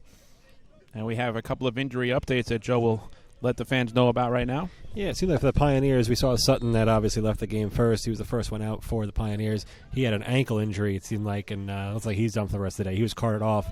And then Jimenez for the Lions, that was Michael Jimenez. He caught an elbow to the nose. He actually broke his nose, and he's done for the game as well. And for Kyle Potch, well, we don't see him start in the second half. During halftime, we did see him taping up an ice pack, a huge ice pack to his right quad and thigh area, his right upper leg. No word on him yet, but we'll wait and see. He didn't seem like he was limping a whole lot, but the way it's wrapped up, it seemed like he's, at the very least, trying to bring some of the swelling down and try and get that right leg back into action. Obviously, the Lions would like to have him back as soon as possible, being their leading goal scorer and not starting in the second half. LIU Post outshot Molloy 10-4 in the first half. The Lions will now be going from left to right on your computer screen in their road maroon jerseys. LIU Post going from right to left in their home white. And Molloy putting some pressure on here early as they'll have a throw-in on the far side. And it's two, I think, completely similar game plans for both teams. They both want this first goal of the second half, and obviously for different reasons, as the Lions are looking to get their first goal in the equalizer here. But for the Pioneers, one more goal here. The way this Lions offense is not getting many opportunities, one more goal for the Pioneers, you got to start to feel a little more comfortable at least. Well, we were talking about it as half number one came to a close, despite being down 1-0 on an own goal. Danny Longo, I'm sure, doesn't necessarily like the position that he's in, but he will take it because of the way that the momentum clearly was in favor of LIU Post early in this match when they got the own goal early. And, you know, it's just a one-goal deficit for Molloy here, a team that you mentioned is unbeaten on the road this year, so they're used to coming into hostile environments and coming away with a victory. Yeah, definitely. This is a team that's very comfortable playing on the road, and a lot of their fans are here. You see a lot of maroon shirts over on the far sideline where the bleachers are. The bleachers are packed, as is the fence that's right along the sides of the bleachers there. You just know there's a lot of Molloy fans here, and Molloy's got to love that. It's like a home away from home here. Molloy trying to attack, but right now the early tempo is in favor of the Pioneers as they have control. And you kind of want to see here in the first few minutes if the game plan changes at all for Molloy when they get the ball down to the offensive end without Kyle Potch down there. Marinson looking for Ladula, but knocked away beautifully by Kyle Brennan. We mentioned him coming off of the bench, the redshirt senior at 6'4", big presence out on the field. Yeah, and usually a midfielder, or he's playing right now. It seems like he's staying more close to the box and is as dangerous as he can be in the box for the Lions, being so big at 6'4", possible header chances. He's also a great guy to have on defense for the same reason. He can obviously clear out some headers as well, and he's tough to get by being 6'4". Pass intended for number 7, Jason Lampkin, goes too far, and the Lions will have a goal kick.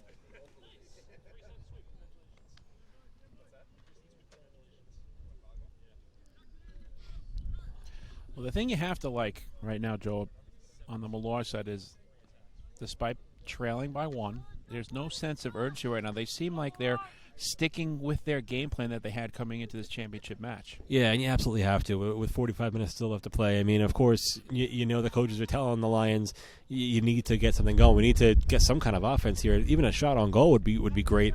As far as I can see, the one shot on goal was when Mo White was there, and he had the shot right into the chest of Malmstrom, and that was it. Other than that, there were a few chances here and there, but not even a shot on goal for the Lions. That's as much as you want to stay calm and you have plenty of time to really play your game, you have to start getting shots on Malmstrom.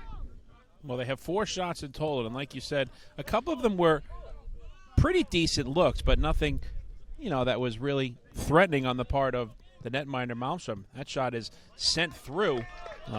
Good cross by Sed Baxter, and it's headed away, and the Pioneers will have a corner kick near side to our left. In just the second corner of the game here for the Pioneers, and Molloy with 0. So last time there was a corner kick was put dangerously in as well. And look for Kyle Brennan as he's standing right in front of the goal right now. He's going to be the one looking to high point the ball.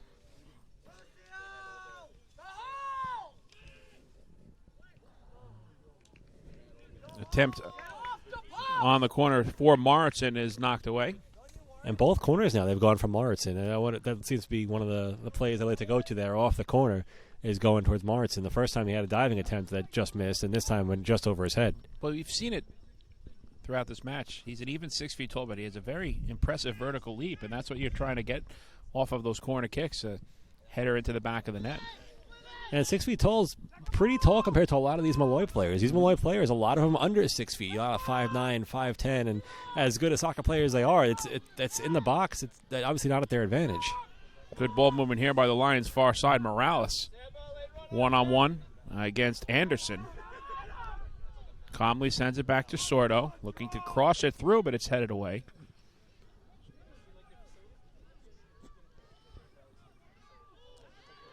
Castaneda to Morales.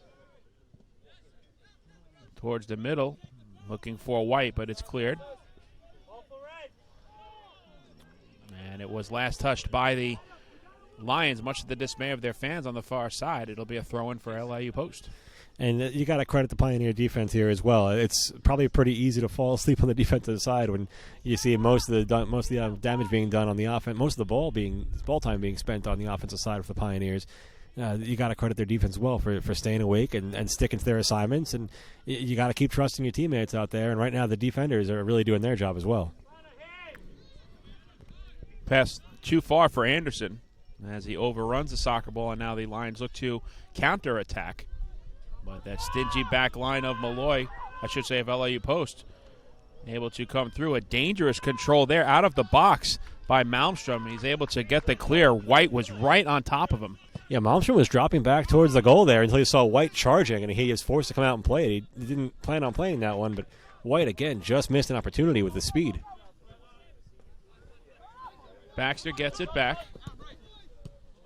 Looking for Ladula. Good interception there by Carnwath. And now White, in a sea of white jerseys, has it knocked away. Good control near side to our left by Lampkin. Into the middle, here's Ladula with some room. Down the wing to the right side, Anderson. Anderson one-on-one against Sordo. Keeps control. Now near the corner flag, sent through. Good back and forth two-man play with Anderson and Hollingseder. Anderson with the cross, headed away. Still inside the box, a lot of contact, nothing called, and Molloy gets the clear. Dangerous play with a contact in the box like that. If foul calls there, that could be a penalty kick. Baxter over to Hales. Now Baxter, nice control, keeping it in play down the left wing side. Crosses it through, and it's out of play. It'll be a goal kick coming up from Molloy, but you like the way LIU Post is now starting to set the tone here in the second half. Yeah, nice drive there. And that was all started from Lampkin. Lampkin made a great play along the near sideline here, keeping control. The ball was over his head and just put a beautiful touch on it to keep it right down and inbounds with just inches to spare on the near side here. Great control led to a couple good chances there for the Pioneers. And that one is headed away. Just to our right. White off of the throw-in. Nice one-touch pass back to the man who made the throw-in. And Moschella. There's Brennan to White. Touch pass. White gets it back with some room down the right wing side. Looks to make a move, keeps control. A lot of contact and taking away the angle. That's a terrific defensive play by Hales. Yeah, White just pushed off the ball at time by Hales. Just a nice play by Hales. Is a little more body contact with the shoulder there and pushed White clearly off the ball and took it away. Now you see the speed on the part of the Pioneers as it's switched fields to Lampkin. He loses control, and Molloy gets it back. Sordo right along the midfield stripe. And you can hear on the near side White pleading his case, asking the official for a foul. A lot of contact, and nothing was called.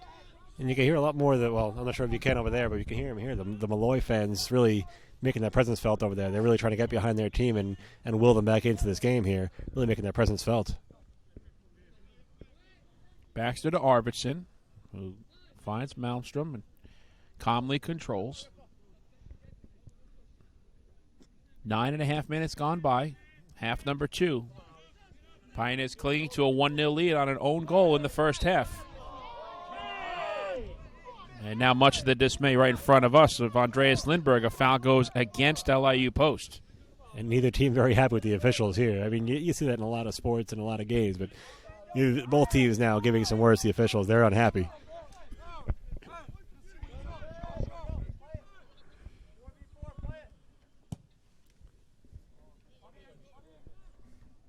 Booming kick is sent down, and Arvidsson heads it away, out of bounds. Molloy will have the throw in right in front of their bench, near side to our right.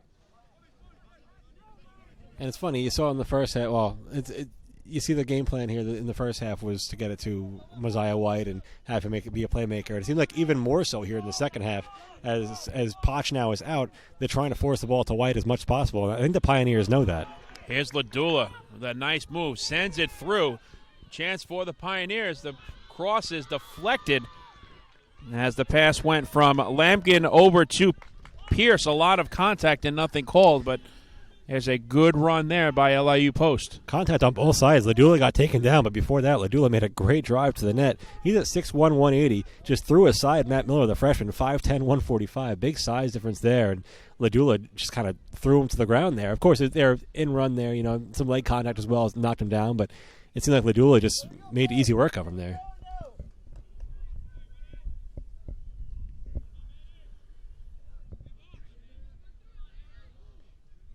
Just over 11 minutes gone by, second half. Pioneers lead 1-0. Far side, Zapata with control. Double teamed and has it knocked away. And now on the interstep, Devias has control. A lot of contact off that shot attempt. It's deflected. Controlled by Hollingzader. Back pass to Pierce. Pierce, one-on-one, keeps control, tries to make a move towards the middle, still has possession, and now switches fields over to Lampkin. Great job by Carnworth on defense, staying in front of Pierce that time the entire way. Kept it was right in front of him, gave Pierce nowhere to go. Defense kind of stepping up here for the Lions. Baxter, nice touch pass. Cross towards the middle is knocked away. But the Pioneers keep control. Hollingzader looks for the return pass from Devias, and it's knocked away. You see more so here in the second half. The Lions really getting in front of some shots as well. The defense is really trying to take some of the load off Raul Bonilla here, but now that one's going to go out for a corner.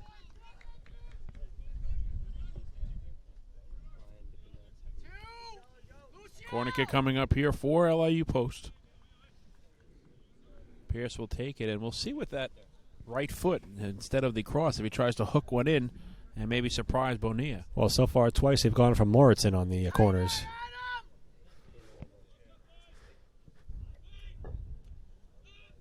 Gets through the wall momentarily and then headed away, but the Pioneers look to regain control and cannot, and now here's White. A lot of contact. White keeps control and now has it knocked away. Fantastic defensive play by Hales. Lampkin. Left wing side, onside is Pierce. Crosses it through, deflected off the foot of Moschelle. Another corner kick for LIU post. And last time Pierce put the one towards the near post, just a little low line drive, trying to get anything there. And it seems like a bunch of Pioneers, 4 or 5 Pioneers, just streaking towards that near post, trying to get a goal there. Just trying to take him over with volume that time. You see Bonilla barking out orders to his defense line. Off this corner kick. Zapata knocks it away. They were looking for that number 10, Charlie Ladula. Lampkin has control. Fires it on, and the save is made by Bonilla. More easy right there for Bonilla. Of course, the shot was made a move a little to his left, but other than that, an easy catch for Bonilla that he makes that play all day. Shots now 12-4 in favor of the Pioneers. It was 10-4 at the break. So the Lions still looking for their first shot here in the second half. We've seen the tempo definitely pick up here, Joe, as this first 15 minutes have elapsed here in half number 2.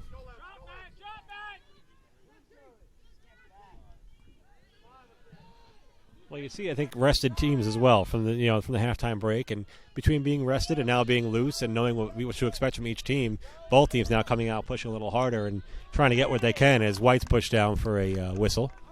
Well, you made a very good point before talking about the fact that at the start of the second half, the 1-2 punch of White and Potch is not there because Potch has not made the return since going down late in the first half. And you were prefacing the fact that more of the focal attention will be on White, and he's trying to do what he can to become that playmaker. But it has to be frustrating on the part of Molloy knowing that they're one of their two best players is not able to come in yet in the second half. Yeah, and their top goal scorer. That's what they need right now is a goal. And as much as White can make plays for people, I think what you want to look for from White now is not try to do too much. I mean, it's easy to say, I have to take control now here of this team as Molloy plays it into the box. But at the same time, you can't try and do too much. You still have to trust your team out there and try to make plays and get the best scoring chance possible. Ladula trying to get control, but it's taken away by Zapata. He's done a really good job. He's been solid early in this second half, but all match long, too. That's a pretty daunting task to take on a player in the likes of Charlie Ladula. Yeah, we mentioned how well the defense is playing, but the midfield as well. I mentioned earlier on that the midfield is playing a lot on the defensive side of things here, and Matt Miller and Zapata and even Morales. And Brennan's a midfielder as well, but he's kind of playing defense only here. The midfield for Molloy is got their work cut out for them, and they're doing a nice job of keeping Pioneers far enough away from the net where they haven't had great scoring chances. Of course, the best chances so far have come off of set plays, but in actual action here, there hasn't been a whole lot of great chances, and I credit not only the defense but the midfielders for the Lions. That's an excellent point as well, as the opportunities have mostly come off of set plays, and that'll now be interesting to see, too, moving forward, as Baxter gets a nice feed to him off that back line, looks to make a move towards the middle. Back pass to Lampkin, left wing. Hollingsdater sends it through. Ladula looking for the header. It goes wide. A nice opportunity there for LIU Post. But just going back to the point that I was trying to make before that chance there, set pieces always are a key to a team's success in terms of scoring opportunities, and we'll see now if Molloy tries to just create those chances by maybe making some moves and drawing fouls, and then giving them chances for the equalizer via a free kick or a situation like that. I'd say absolutely that's something you look to do here and try and get at least a shot on goal to make something happen. Put the ball on net and good things can happen. You never know. But at the same time, that's really hard to do because the Pioneers' defense has just been everywhere. They've been playing great soccer right now, and their midfield as well. But the defense of the Pioneers is not letting anything go for the Lions. That's you have to give them a lot of credit, and that's every time you see one or no shots on goal like the Lions have, that goes all the credit to. That's not even the goalkeeper. That's the defense. They're not letting the shots get through.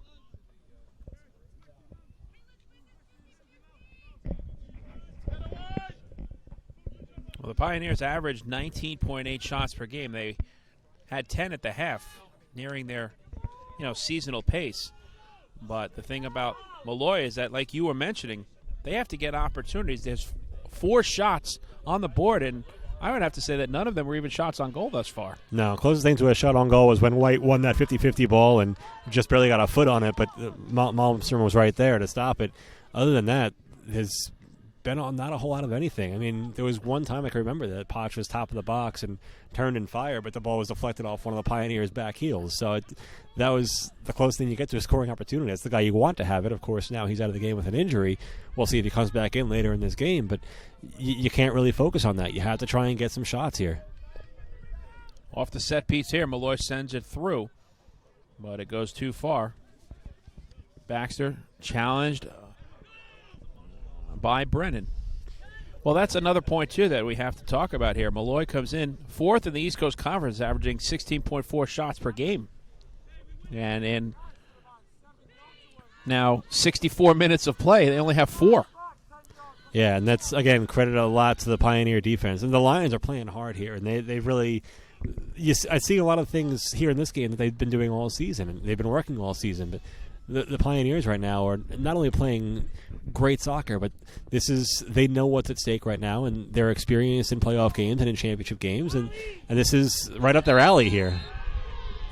And now the clock will stop here as going down hard was Cestaro. Yellow card there. Yellow card has been issued. So now maybe this is the opportunity that Molloy was looking for. We just mentioned drawing penalties and have set pieces given to them. This is a good chance here from about, a little over 30, 35 yards out. Let's see if they could pick up the equalizer, and we'll see what their approach is on this set piece as well. It looks like it'll be Castaneda to take the free kick as he sets up alongside White, but I think White will leak his way towards the net now. I believe Arvidsson was issued the yellow card. White was leaking behind the defense there, and then obviously the coach for the Pioneers saw that.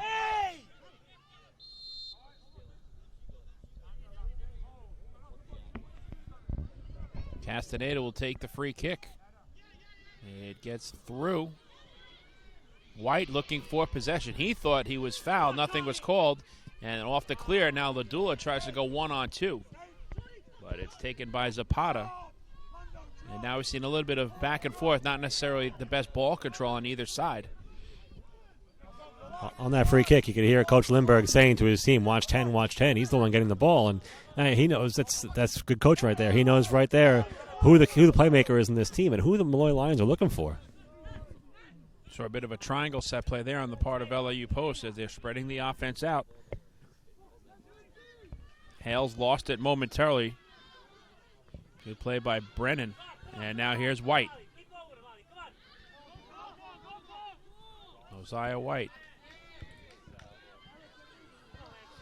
Slow to get up. I think he's looking too much now for the call going in his favor. There was a lot of contact there, but play on, said the official. Yeah, and that's what you have to do. You have to get up and keep on playing here. This game is too important to be sitting there complaining. You got to get up. He's starting to become very visibly frustrated right now with the officiating. It's like Castaneda was calling for a sub there for the Lions, and it seems like they're just saying, just keep on playing, keep on playing. The game's still going on. Now a shoe goes flying, and the shot is fired on, and an easy save is made by Malmstrom. A good look there, though, by Castaneda. Yeah, Castaneda looking to come out of the game, and now the coach is telling him to sit down. If you're hurt, just sit, and that's what he does. He hits the field, and we have a stoppage here as we have a sub getting set to check in, but kind of strange. You see Castaneda there calling for a sub and saying he's hurt, but he has the first shot on goal for the Lions. Another freshman getting set to check in, Eric Hernandez for the Lions now. So more and more freshmen coming in for the Lions. A lot of trust here from Coach Danny Longo. And if you take a look at this Molloy roster, we were saying that they're playing in the postseason for the second time in the last 3 years. But they're a very young team. Many underclassmen. You have some seniors and a pair of redshirt sophomores.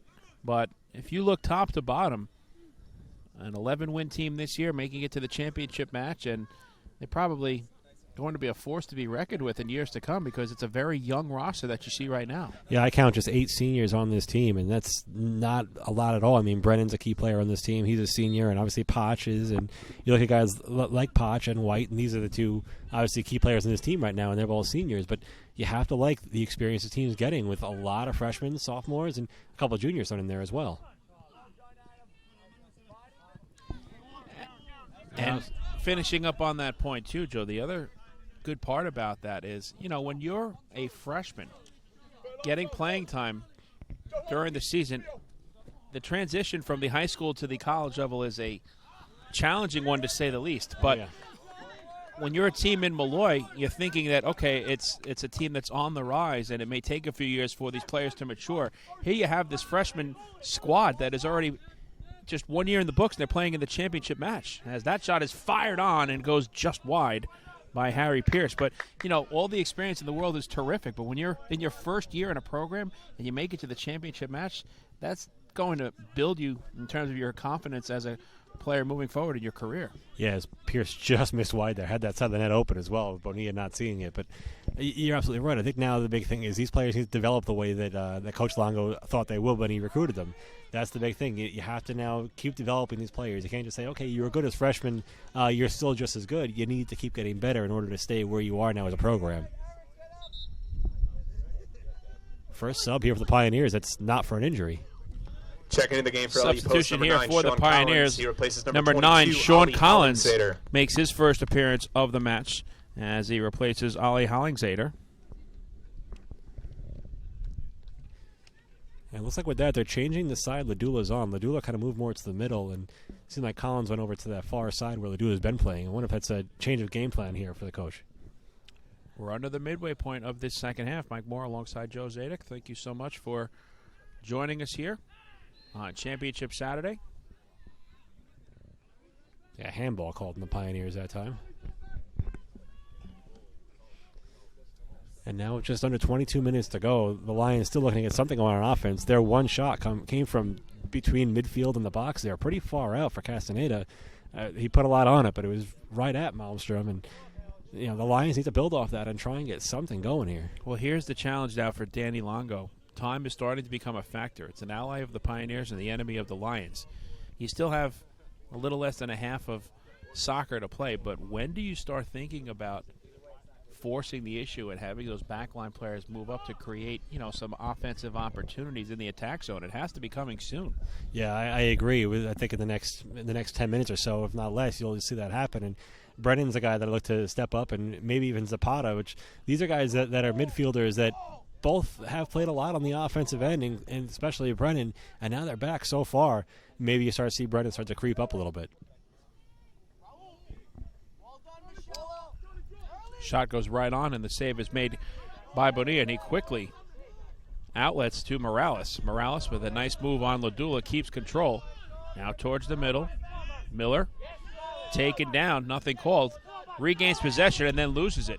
Here's Ladula, left wing side. Charlie Ladula, good touch to Collins. Collins sends it through, and it's knocked away. I think the Pioneer bench can't believe that just happened. That's like a great give and go to Ladula. Just couldn't get a foot on it, but this kid Ladula is everywhere. He's staying up a lot for an offense opportunity, but he's made some big plays chasing down Lions as well with that great speed of his. He is some dynamic playmaker. Some miscommunication there as Sestaro was looking for White, and I think White thought that instead was going to be a shot on goal. Yeah, Sestaro made a great move to split through a few defenders there, and he did have White top of the box. So that pass wouldn't have given him much. It would have been maybe a 5-foot pass, and not a big difference there. And I even hear the Lions bench saying, pull the trigger. They wanted to shoot that as well. Just one shot here in this second half for Molloy. 5 in the match. It's Sestaro with 4 goals in the season, so he is one of those guys that can score for this Lions team. Just didn't pull the trigger there. Ladula gets control. Down the left wing side. A lot of contact with Zapata, keeps control. Now is double teamed. Touch pass over to Lampkin. Backline Baxter. Back to Lampkin. Looking for the cross, but it goes off of the chest of Zapata out of bounds. You talk about taking one for the team there. Seriously. Man. That sounded like it hurt. It's one of those dangerous set pieces, again, from inside Molloy territory. Lampkin sends it through, and it's headed away nicely by Sordo. Rolling out of bounds, and it'll be a throw-in for LIU Post.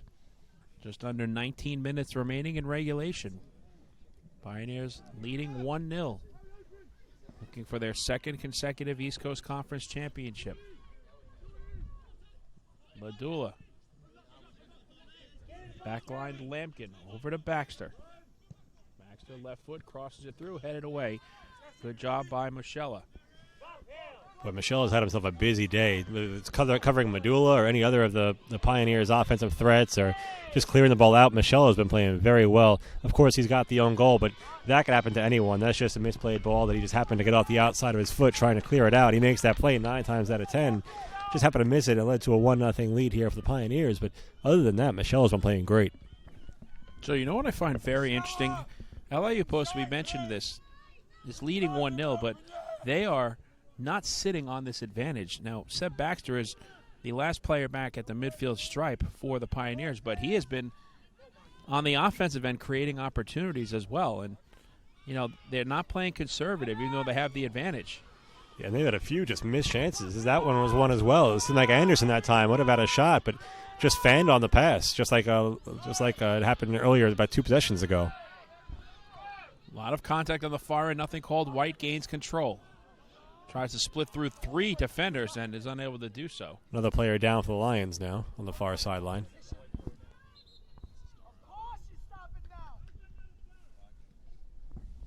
Clock stops with 17:21 to go in regulation. Seems like Sestaro here. Sestaro, one of those obviously key guys here for the Lions. They're really trying to get him going. He's one of those guys that can score some goals here. And you hear Adam Carnwith yelling at his team, we got 17 minutes. Let's make something happen here.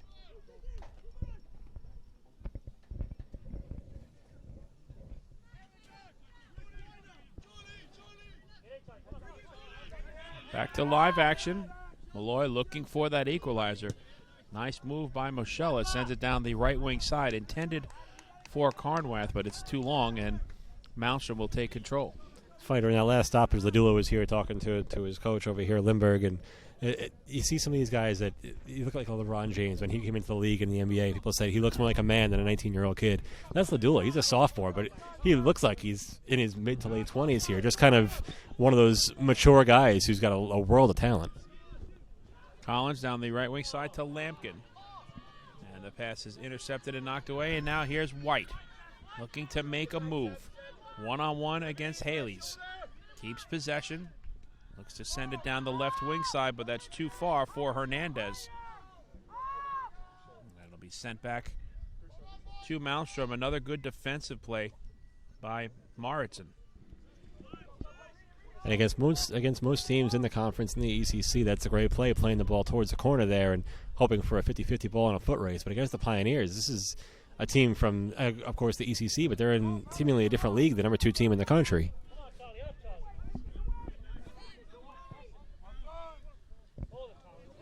Clock ticking away now, 16 minutes to go. Collins. Baxter knocks it away. Here's Ladula. Makes a nice move. Takes it towards the middle. Now sends it down the right wing side to Lampkin. Anderson inside the box. Fires a shot on. Just wide. Another good look there for the Pioneers as they continue to put the pressure on, looking for that insurance goal. And boy, did the Lions and Bonilla escape one there. That was a beautiful shot. Bonilla just stood there and froze. He knew he had no chance of getting there, went maybe a foot wide. It was a bit of a play that kind of slowly developed there, but it was a very good opportunity and a great look for LIU Post. And just a great play by the Pioneers that time, getting themselves some free space. I think it was Collins that time made a great play on Sordo to get by him and had himself plenty of space to shoot.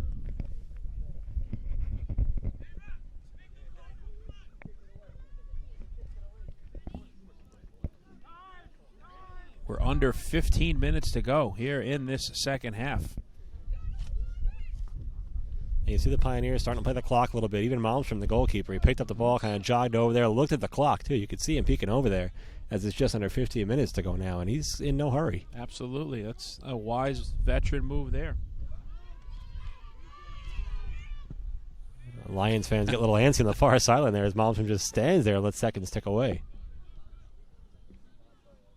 That's all within the rules. Anderson has control on the far side, looks to make a move. Not a lot of room. Knifes his way through, and it's headed away. Collins onside in the box. Sends it back out.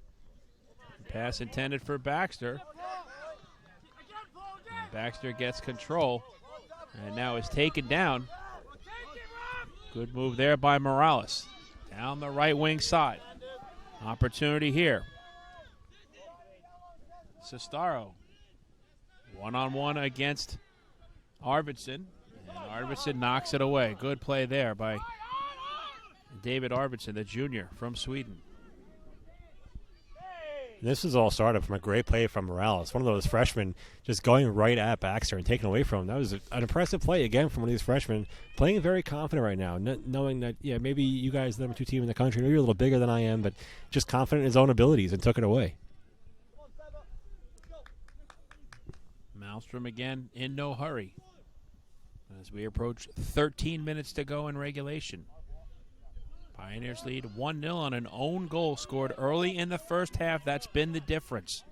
And you'd hate to see the game end like that, with just the only goal being an own goal, and that's just heartbreaking. Both teams playing so well right now. This is not a game you want to see end on a miscue like that, and also not what you'd expect.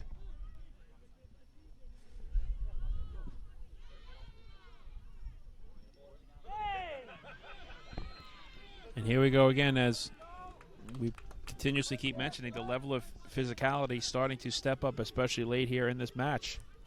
Yeah, that one just a takedown that time from Arvidsson. Just seems like he got the almost a bit of a horse collar like you see in football there. It was just taken down by the back of his jersey.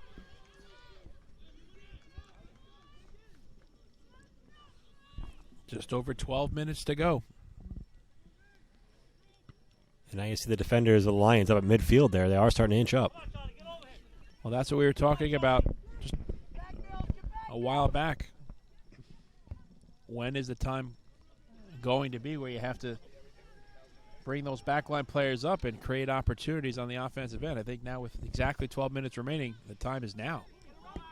Absolutely. It's now or never, I think. You really have to push things forward, and this is for the season here. I mean, you're only down one goal. You got to try and get something going on offense, and the more the merrier right now on the offensive end for Molloy.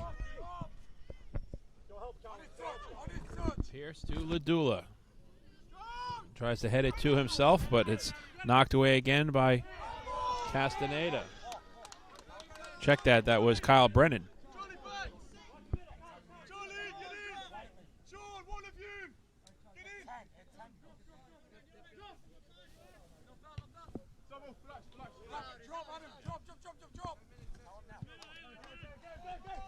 Just in front of us, we have a throw in coming.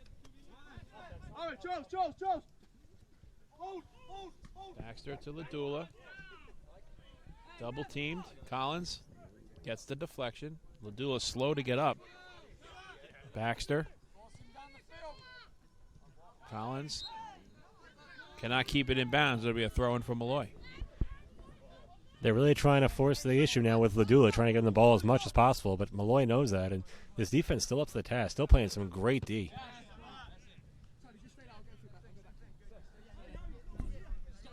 Baxter just heads that ball away as the clock continues to tick down.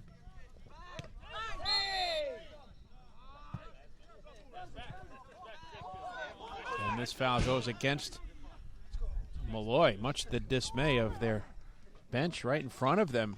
They thought that should have been charged to Baxter. And there was a takedown there, and it's kind of a delayed call there as the ref in the middle really took his time. And it was a late call. Almost like he thought about it for a while and then decided it was Pioneer ball as another player down and stretching. Might just be cramps. Usually when you see stretching like that, you think cramps out in the middle of the field there. And as down for the Lions is Eric Hernandez. Hernandez is the player down and being looked at by the training staff. I'm going to have a substitution here. Kenny Joseph, redshirt sophomore from Great Neck, New York, out of St. Mary's High School, will make his first appearance in this match. One of the usual subs from Molloy. I mentioned the subs. It's in the games that I've seen so far from Molloy, they've had a pretty steady line of what subs come in and when. And it's been a little different here today, but it needed to change up because the Lions down 3 defensemen now with injuries, and they've had some injuries. They had an injury obviously to Potch as well, and one to Ruiz, a midfielder. So they have a lot going on now, and the Lions need all these subs.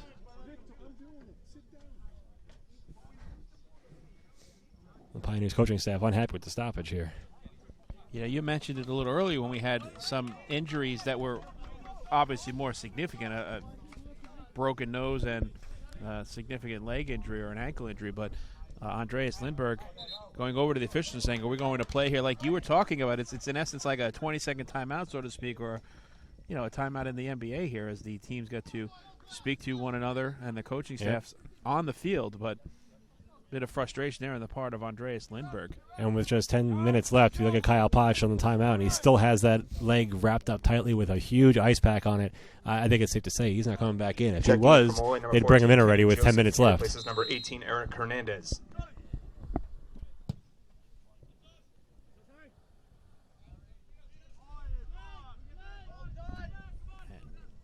Baxter's shot, pass I should say, goes all the way through off the kick, and maybe a goal kick coming up here for Molloy. We're under 10 minutes to go here in regulation. The Pioneers leading 1-0. And I find it kind of strange that the Pioneers are still trying to look so much for Ladula. I mean, obviously he's the key player on this team and a playmaker and a goal scorer and all that, but when you have the 1-0 lead, you'd think you'd want to spread the ball around and pick and choose your chances. If you don't score, that's fine, but at least keep the ball in your area. And now a foul called against LIU post far side. That's a key spot here. This is going to be a free kick coming up from inside the top of the goal box, and it seems like Brennan, 6'4", is heading towards the front of the net, and yeah, it's very that's what they look for a lot. A corner kick here. Yep. But yeah, let's see if Brennan makes his presence known at 6'4". White will take the free kick. A lot of jerseys inside that 6-yard line. Cross comes through. Brennan tries to leap above. Everybody cannot, and it was not touched by anybody, so it'll be a goal kick coming up. Just a few mistimed jumps that time, as there was 3 Lions players all in the same area, all jumped up trying to head that one, and it was just a little too high. That's a good call, though, by you, Joe. As you said, right away, you could see on that set piece that White was looking for the big man in Brennan. And why not? When you're 6'4" and the tallest guy out there other than you is 6'1", maybe 6'2", you go for that. And Brennan knows how to play that. He's been that tall, obviously, his whole life. Not 6'4", but he's been one of the taller players his whole life and knows how to use that size. A reminder at the conclusion of this afternoon's match, stay with us for the trophy presentation and the announcement of the most outstanding player, and then continuing post-game coverage, as we will have an interview with the winning head coach and that most outstanding player as well. Kind of hard to pick a most outstanding player in a 1-0 game with an own goal. And the one leading goalkeeper right now, Malmstrom, has made 2 saves all game. It's tough to pick, but it should be an interesting finish here. Shots are 16-5 in favor of LIU Post. It was 10-4 at the break, so only 1 shot for Molloy here in this second half of play. And that was the deep shot from Castaneda. That did go on goal, but it was an easy save for Malmstrom.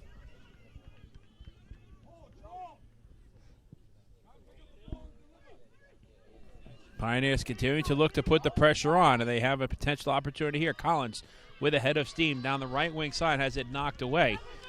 And one official says goal kick and the other says corner kick. Looks like the corner wins out. Yeah, the corner does win out.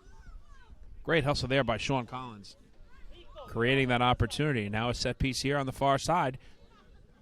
To our left for LIU Post, looking for an insurance goal that could be a nail in the coffin for the Lions. Good cross through. Ladula is taken down, and he is slow to get up. Clock stops. They call Ladula for going up and over that time. We got a little too much contact. They played a ball that really had no right to, but obviously that's who they were going for again with the header, and Ladula now springs back up. Seems to be all right.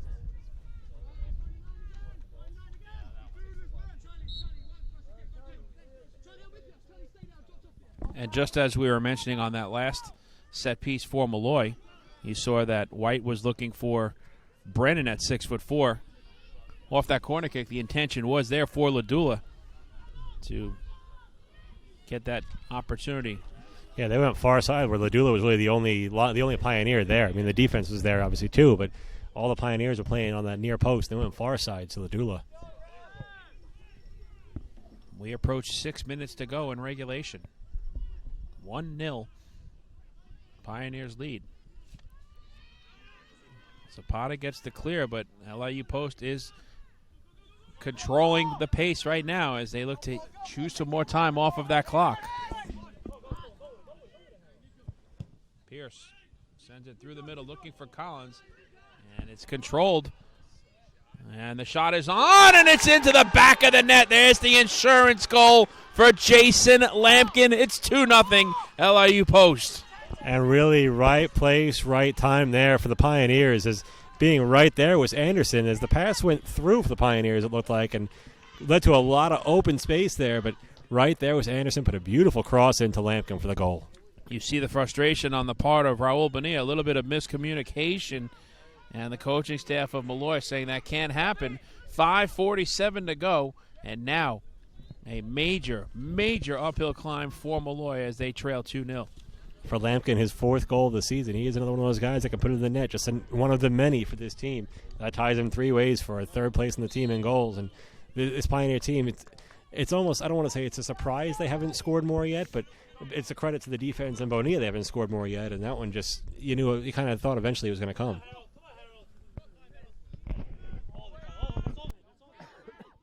LIU Post goal scored by number 7, Jason Lampkin, assisted by number 12, Nico Anderson, and number 16, Harry Pierce. Pierce and Anderson on the assists. Time of the goal, 39-13. For the goal for Lampkin, his 5th of the season in the 40th minute of the second half. Correction, time of goal, 79-13. So the 80th minute overall. Now the shot goes on and is deflected. Post continues to put the pressure on. Pass down the left wing side. Can he keep it in bounds? Yes, he can. Good hustle by Anderson. And now if you're Molloy, you just have to send everybody up down Absolutely. by a pair of goals. The hard part is getting control of the ball first, and the Pioneers do such a good job of finding their passes, good crisp passes and accurate passes. And it's hard to get the ball away from them and to keep the ball. When they finally get it, there's the Pioneers again quickly getting the ball back. Just under 4.5 minutes to go. 2-0 LIU Post looking to defend their crown.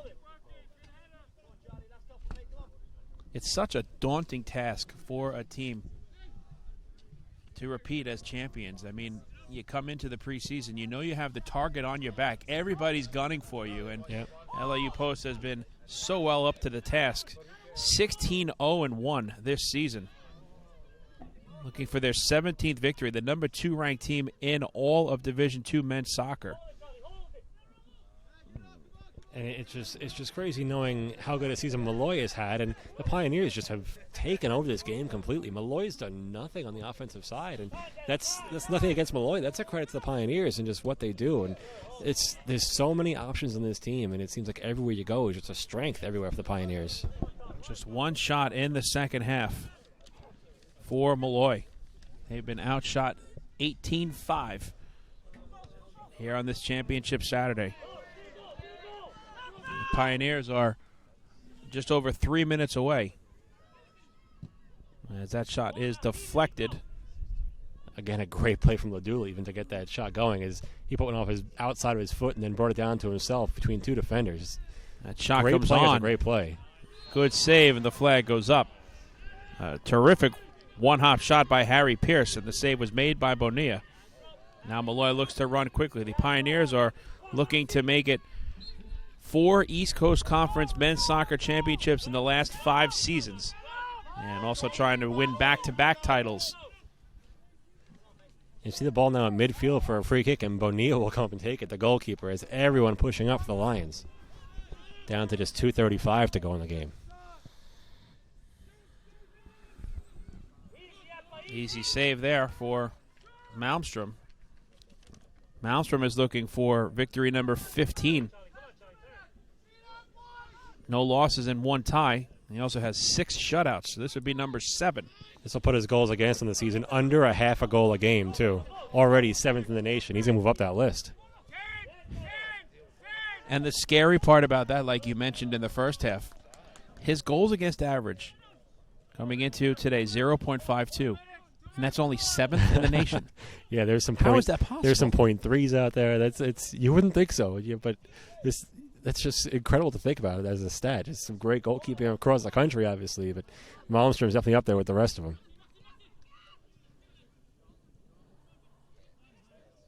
LIU Post looking for the icing on the cake here. The shot is on, and that will do it. Into the back of the net.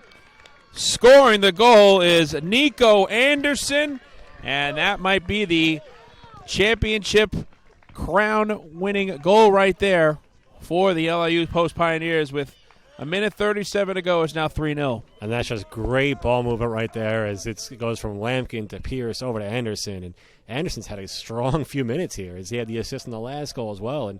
And a bit of a defensive breakdown there from Molloy, but just great ball movement from the Lions, from the Pioneers, and just unselfish soccer there. Gets the ball to the goal scorer, Anderson.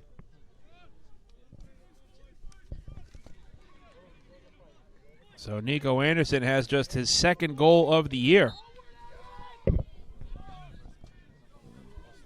And the Pioneer Nation on the far side is starting to feel it here in Brookville. Minute 25 and counting, and LIU Post LIU Post goal scored by number 12, Nico Anderson. Assisted by number 16, Is Harry Pearson. Number 7, Jason minute Lankin. 15 away. Time of the goal, 88-27. From winning their 8th consecutive match. And it's, you start to think about the playoffs, and the Pioneers obviously going in with ease, and they could be one of the top-ranked teams in the country still, as they should be. Last but minute play in you the think second about the half, Lions, and the Lions, if they could have held on and made it a 1-0 game, and the only goal was an own goal, maybe Molloy ekes into the playoffs. Now that it's 3-0, that doesn't look quite as good as far as the rankings go for the playoffs. A 1-0 on an own goal loss to the number 2 team in the country, that's not a terrible loss. That's actually a very hard-fought game and a well-played game, but 3-0 makes it a little bit harder. We're under a minute to go as LIU Post is looking to improve to 51-1-2 in their last 54 matches here at LIU Post. And the Pioneers continue to charge just wide there. And now moving forward, you'd have to think that being that you're the number 2 10, team in the nation, 9, boy, is this 8, a team 7, that is going to make 6, some noise in the 5, NCAA tournament. 4, The clock 3, winds down, 2, the buzzer 1, sounds, and that will do it. 0. And the LIU Post Pioneers have Ladies and gentlemen, that defended concludes today's ECC their Men's crown Soccer Championship as they with are the final score, the LIU Post 2016 Pioneers 3, the East Molloy Coast Lions Conference 0. Men's Soccer Champions for the 2nd consecutive season Ladies and and the gentlemen, be sure 4th to time stick around in the for last our 5 trophy seasons and as well. most outstanding players Congratulations presentation to shortly. Andreas Lindberg in his 8th season and the LIU Post Pioneers. They improved to 17-0-1 on the season and have now won 8 consecutive matches. And congratulations also goes out to the Molloy College Lions. They finished 11-5-1. Danny Longo in his 8th season. You talked about it before, Joe. No reason for them to hang their heads. Second time in the last 3 years that they have made it to the postseason. A very young roster. They are going to be a force to be reckoned with in the East Coast Conference and in the East Region in men's soccer in the years to come. Yeah, you really have to believe so. Now it comes down to player development. You've recruited the players you wanted, and some players they really trust in this team as well, but they just have to develop them now and make them the kind of players they expect them to be. You'll lose your 2 key playmakers, obviously, in White and Posh, but you have a great goalkeeper coming back in Bonilla. You have another experienced one in Tapeta coming back as well. I think that's your leadership in your team right there is Raul Bonilla on this team, and he's going to lead this team. He'll take this team as far as they can go. I think that's going to be fun to watch next year, what Bonilla can do with this team. But I mean, you wonder almost if it's a different kind of game if Molloy's fully healthy.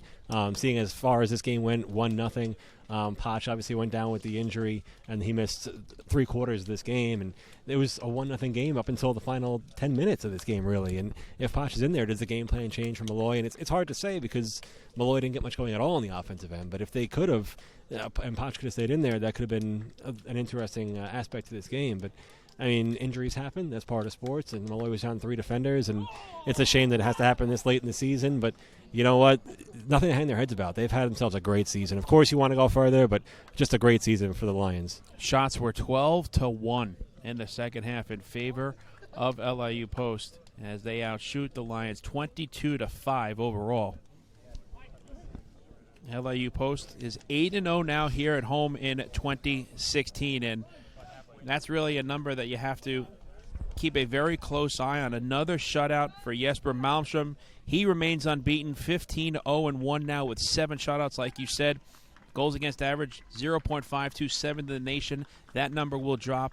LIU Post now 51 wins, 1 loss, and 2 draws in their last 54 matches here at home. And you know when the announcements are made for the NCAA tournament that in all likelihood they will be hosting.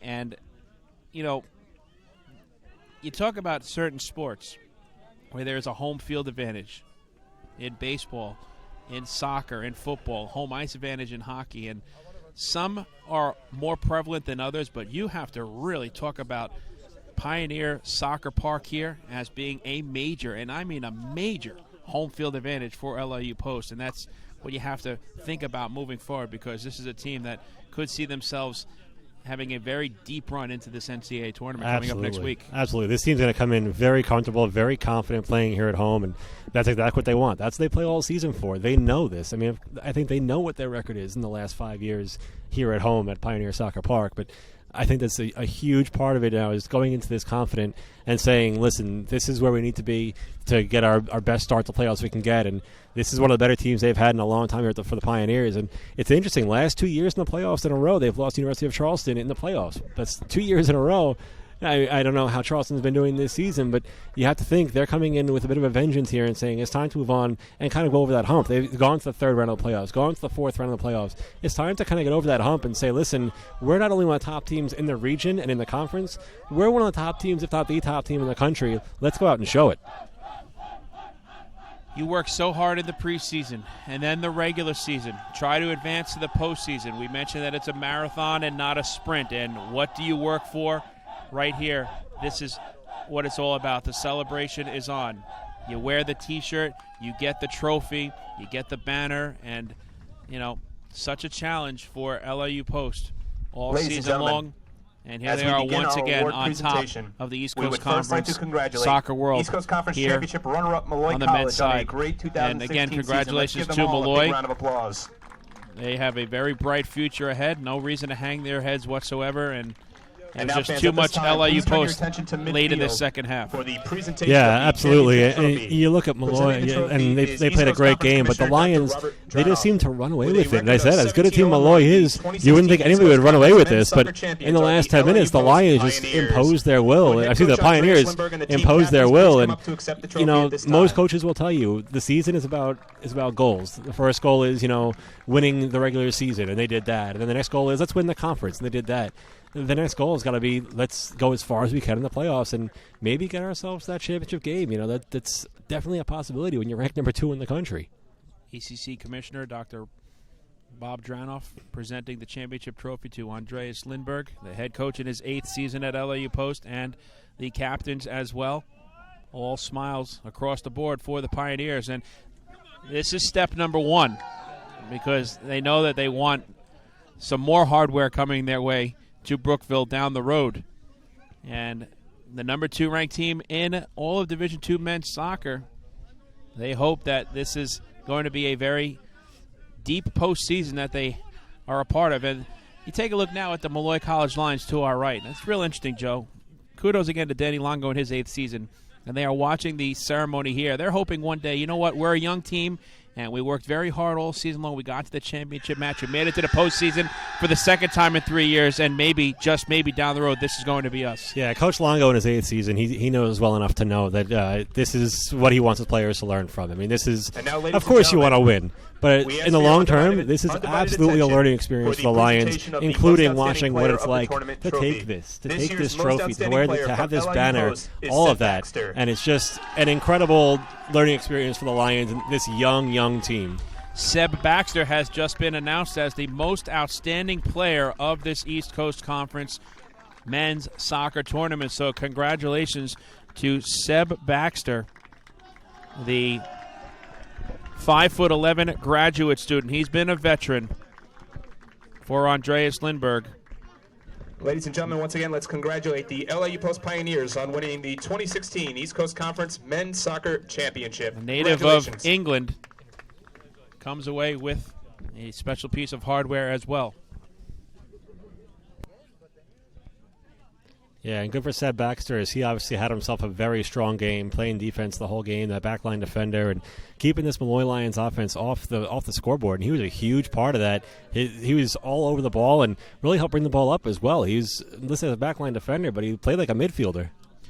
And stay tuned here as we are going to have continued post-game coverage. We'll have an interview with the head coach of the LIU Post Pioneers, Andreas Lindbergh, and the tournament's most outstanding player, Seb Baxter, as Joe will speak to them in just a moment here. But right now the celebration is on as the LIU Post Pioneers, for the second consecutive season, are the East Coast Conference men's soccer champions as they defend their crown and win the championship for the fourth time in the last 5 seasons overall. Congratulations to them.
Sorry about that. No, it's all right.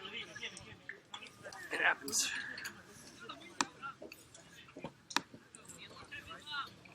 I guess better now than during the game.